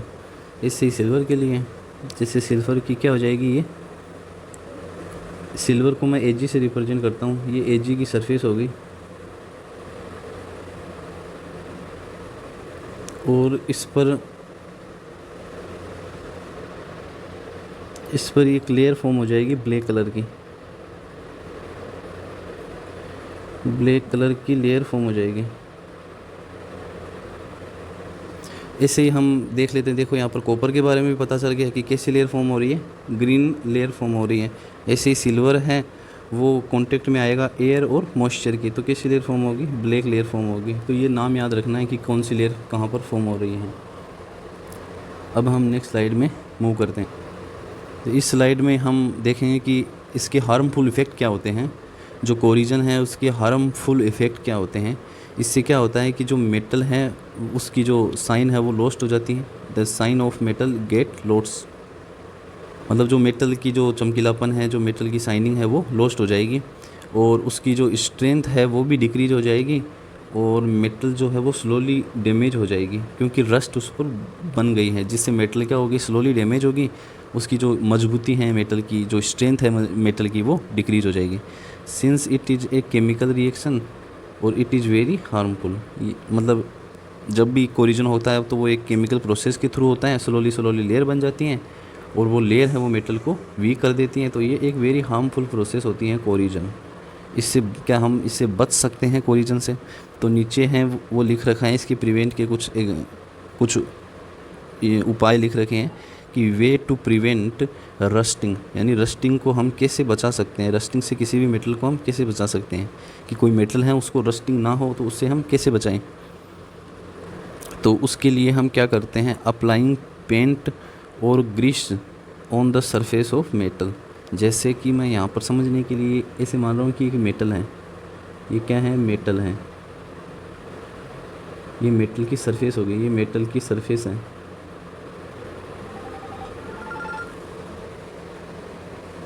मेटल की सरफेस है, इस पर क्या करूँगा मैं, या तो मैं क्या कर दूँगा, पेंट कर दूँगा, या तो मैं पेंट कर दूँगा, या फिर मैं ग्रीस लगा दूँगा। इस पर ये कलर नहीं है, ये क्या किया गया है, पेंट किया गया है, या फिर क्या लगाया गया है, या लगाया गया है ग्रीस, पेंट या ग्रीस लगा दिया। जिससे क्या हुआ, पेंट या ग्रीस लगाने से अब जो कांटेक्ट होगा इसका O2 और मॉइस्चर का, क्योंकि जो कोरिजन हो रहा था इन दोनों की वजह से ही तो हो रहा था, O2 और मॉइस्चर, यानी कि H2 क्या होता है, मॉइस्चर होता है। मॉइस्चर जैसे नमी होती है उसमें थोड़ा सा पानी होता है ना, उसको ही हम H2 बोल देते हैं। मतलब O2 से रिएक्शन होगी और H2 से रिएक्शन अब नहीं होगी। यहाँ पर क्यों नहीं होगी, आप देखो यहाँ पर क्या बन गई, एक लेयर बन गई। तो अब जो ये डायरेक्ट इसका कॉन्टेक्ट किससे होगा, पेंट से और ग्रीस से होगा, O2 और H2 का। तो डायरेक्ट कॉन्टेक्ट किससे होगा, पेंट से होगा, तो वो ये रिएक्शन फिर नहीं होगी। तो इससे हम बोल सकते हैं कि इस पर हम पेंट लगा देते हैं या ग्रीस लगा देते हैं उसकी सरफेस पर, मेटल की सरफेस पर। दूसरा है गैल्वेनाइजेशन कर देंगे, ऐसे ही है सेम टू सेम कि कोटिंग हो जाएगी लेयर ऑफ जिंक की। अब यहाँ पर पेंट लगाया था, अब यहाँ पर मेटल की सरफेस पर क्या किसकी कोटिंग हो जाएगी, जिंक की कोटिंग हो जाएगी। जैसे ये जिंक की कोटिंग हो गई, जिससे अब डायरेक्ट कॉन्टेक्ट किससे होगा, जिंक से ही होगा। O2 और H2O का डायरेक्ट कॉन्टेक्ट जिंक से ही होगा, जिससे कोरिजन है वो नहीं हो पाएगा। तो ये हम कोरिजन के बारे में रीड कर लिया। इसको बचाने के लिए हम क्या करना पड़ता है, पेंट करना पड़ता है या ग्रीस लगाना पड़ता है, जिससे जो डायरेक्ट कांटेक्ट होता है वो पेंट से या ग्रीस से ही हो जाता है। इसी गैल्वेनाइजेशन का मतलब कोटिंग कर रहे हैं लेयर पर जिंक की कोटिंग कर रहे हैं, जिससे डायरेक्ट कॉन्टेक्ट जिंक से ही होगा, O2 और मॉइस्चर का। तो ये कोरिजन के बारे में हमने रीड कर लिया।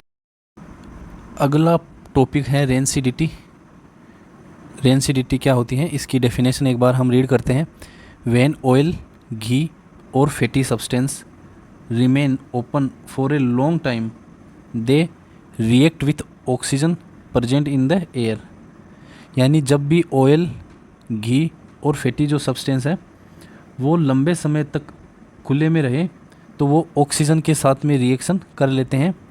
ड्यू टू दिस रिएक्शन, इस रिएक्शन के कारण they start giving a bad smell. अब ये रिएक्शन ऑक्सीजन के साथ में रिएक्शन होने के कारण जो सब्सटेंस है वो क्या करते हैं, बैड स्मेल देने लगते हैं, और उसका जो टेस्ट है वो ख़राब हो जाता है, यानी कि taste also spoils. This process is called rancidity, और इसी प्रोसेस को हम रेंसिडिटी कहते हैं। हाउ डज इट हैपन्स, यानी कि ये रेंसिडिटी है वो कैसे होती हैं वो हम रीड करेंगे एक बार। कि जब भी oil and ghee undergo oxidation with oxygen due to which foul smelling and harmful substance are formed. यानी इस लाइन का मतलब क्या होता है वो हम यहाँ से समझेंगे। जैसे ये कोई भी पात्र रखा हुआ है, जैसे कोई भी कंटेनर रखा हुआ है, ये इसके अंदर क्या भरा हुआ है, या तो घी हो सकता है या फिर वो ऑयल हो सकता है। ये एयर में प्रेजेंट किससे, ऑक्सीजन से। एयर में प्रेजेंट ऑक्सीजन से ये क्या कर रहे हैं, रिएक्शन कर रहे हैं। जब भी घी और ऑयल का एयर में प्रेजेंट ऑक्सीजन से रिएक्शन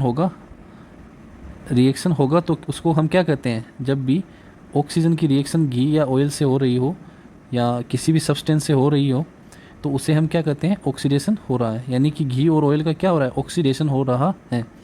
और इसी ऑक्सीडेशन के कारण जो भी सब्सटेंस है वो ख़राब स्मेलिंग करने लग जाएगा और वो सब्सटेंस है वो हार्मफुल हो जाएगा। इससे जो भी सब्सटेंस है वो खाने योग्य नहीं रहता है। अब हम इस रेंसिडिटी से कैसे बच सकते हैं वो हम नेक्स्ट स्लाइड में रीड करेंगे कि रेंसिडिटी से हम कैसे बचा जा सकता है, उसके क्या क्या उपाय हैं बचने के। रेंसिडिटी से किसी भी सब्सटेंस को कैसे बचाएं वो हम नेक्स्ट स्लाइड में रीड करेंगे। अगला पॉइंट है वे टू प्रिवेंट रेंसिडिटी, यानी रेंसिडिटी को प्रिवेंट करने का तरीके कौन कौन से हैं। तो सबसे पहला जो तरीका है वो है substance should not come in contact with oxygen, यानी कोई भी जो सब्सटेंस है उसको हमें ऑक्सीजन के कॉन्टेक्ट में नहीं लाना है, कि हमें बचाना है ताकि वो ऑक्सीजन के कॉन्टेक्ट में ना आए। तो substance should not come in contact with oxygen. Next point है हमें वैक्यूम पैकिंग करनी है, यानी कि ऑक्सीजन का मिनिमम एक्सपोजर हो, यानी मिनिमम से मिनिमम ऑक्सीजन के कॉन्टेक्ट में हो, यानी वैक्यूम पैकिंग करनी है। और nitrogen gas packing is done in packets, यानी कि नाइट्रोजन पैकेट्स में नाइट्रोजन गैस हमें डालकर पैकिंग करनी है, क्योंकि जो नाइट्रोजन जो गैस है वो खाने को ख़राब होने से बचाती है, क्योंकि वो कम रिएक्टिव गैस होती हैं। नाइट्रोजन किसी भी सब्सटेंस से कम रिएक्शन कर पाती हैं, तो ये कम रिएक्टिव होती हैं। इसका यूज़ हम करते हैं चिप्स के अंदर। तो नाइट्रोजन गैस का जो यूज़ है वो किस में करते हैं, चिप्स के अंदर हम करते हैं। चिप्स के पैकेट्स में नाइट्रोजन गैस भरते हैं। नेक्स्ट पॉइंट है कि food item are kept in air tight container so that contact with air is reduced, कि जो फूड के जो आइटम है वो एयर टाइट कंटेनर में रखे जाते हैं, जिससे जो एयर का जो कांटेक्ट है वो रिड्यूस हो जाता है, जिससे ऑक्सीजन से रिएक्शन नहीं हो पाती है और खाना है वो सेफ़ बचा रहता है। और हम इसमें रेफ्रिजरेटर भी यूज़ कर सकते हैं, खाने को सेफ रखने के लिए रेफ्रिजरेटर का भी यूज़ किया जा सकता है। अब हम रेंसिडिटी को एक शॉर्ट फॉर्म में समझे तो क्या कह सकते हैं इसके बारे में, एकदम नॉर्मल तरीके से। जब भी ऑयल और घी रिएक्शन कर रहा है ऑक्सीजन इन द एयर, तो रिएक्शन विथ ऑक्सीजन हुई, इससे क्या कर देता है, खाने को ख़राब कर देता है। फाउल स्मेल यानी ख़राब स्मेल डेवलप करता है और फूड है वो ख़राब हो जाता है। तो ये बेसिक सी डेफिनेशन होगी रेंसिडिटी के बारे में, और इसके हमने वे देख लिए प्रिवेंट करने के, और ये हमारा चैप्टर है वो कंप्लीट हो गया। आपको क्या करना है, चैनल को सब्सक्राइब करना है और लाइक करना है और शेयर करना है। Thank you.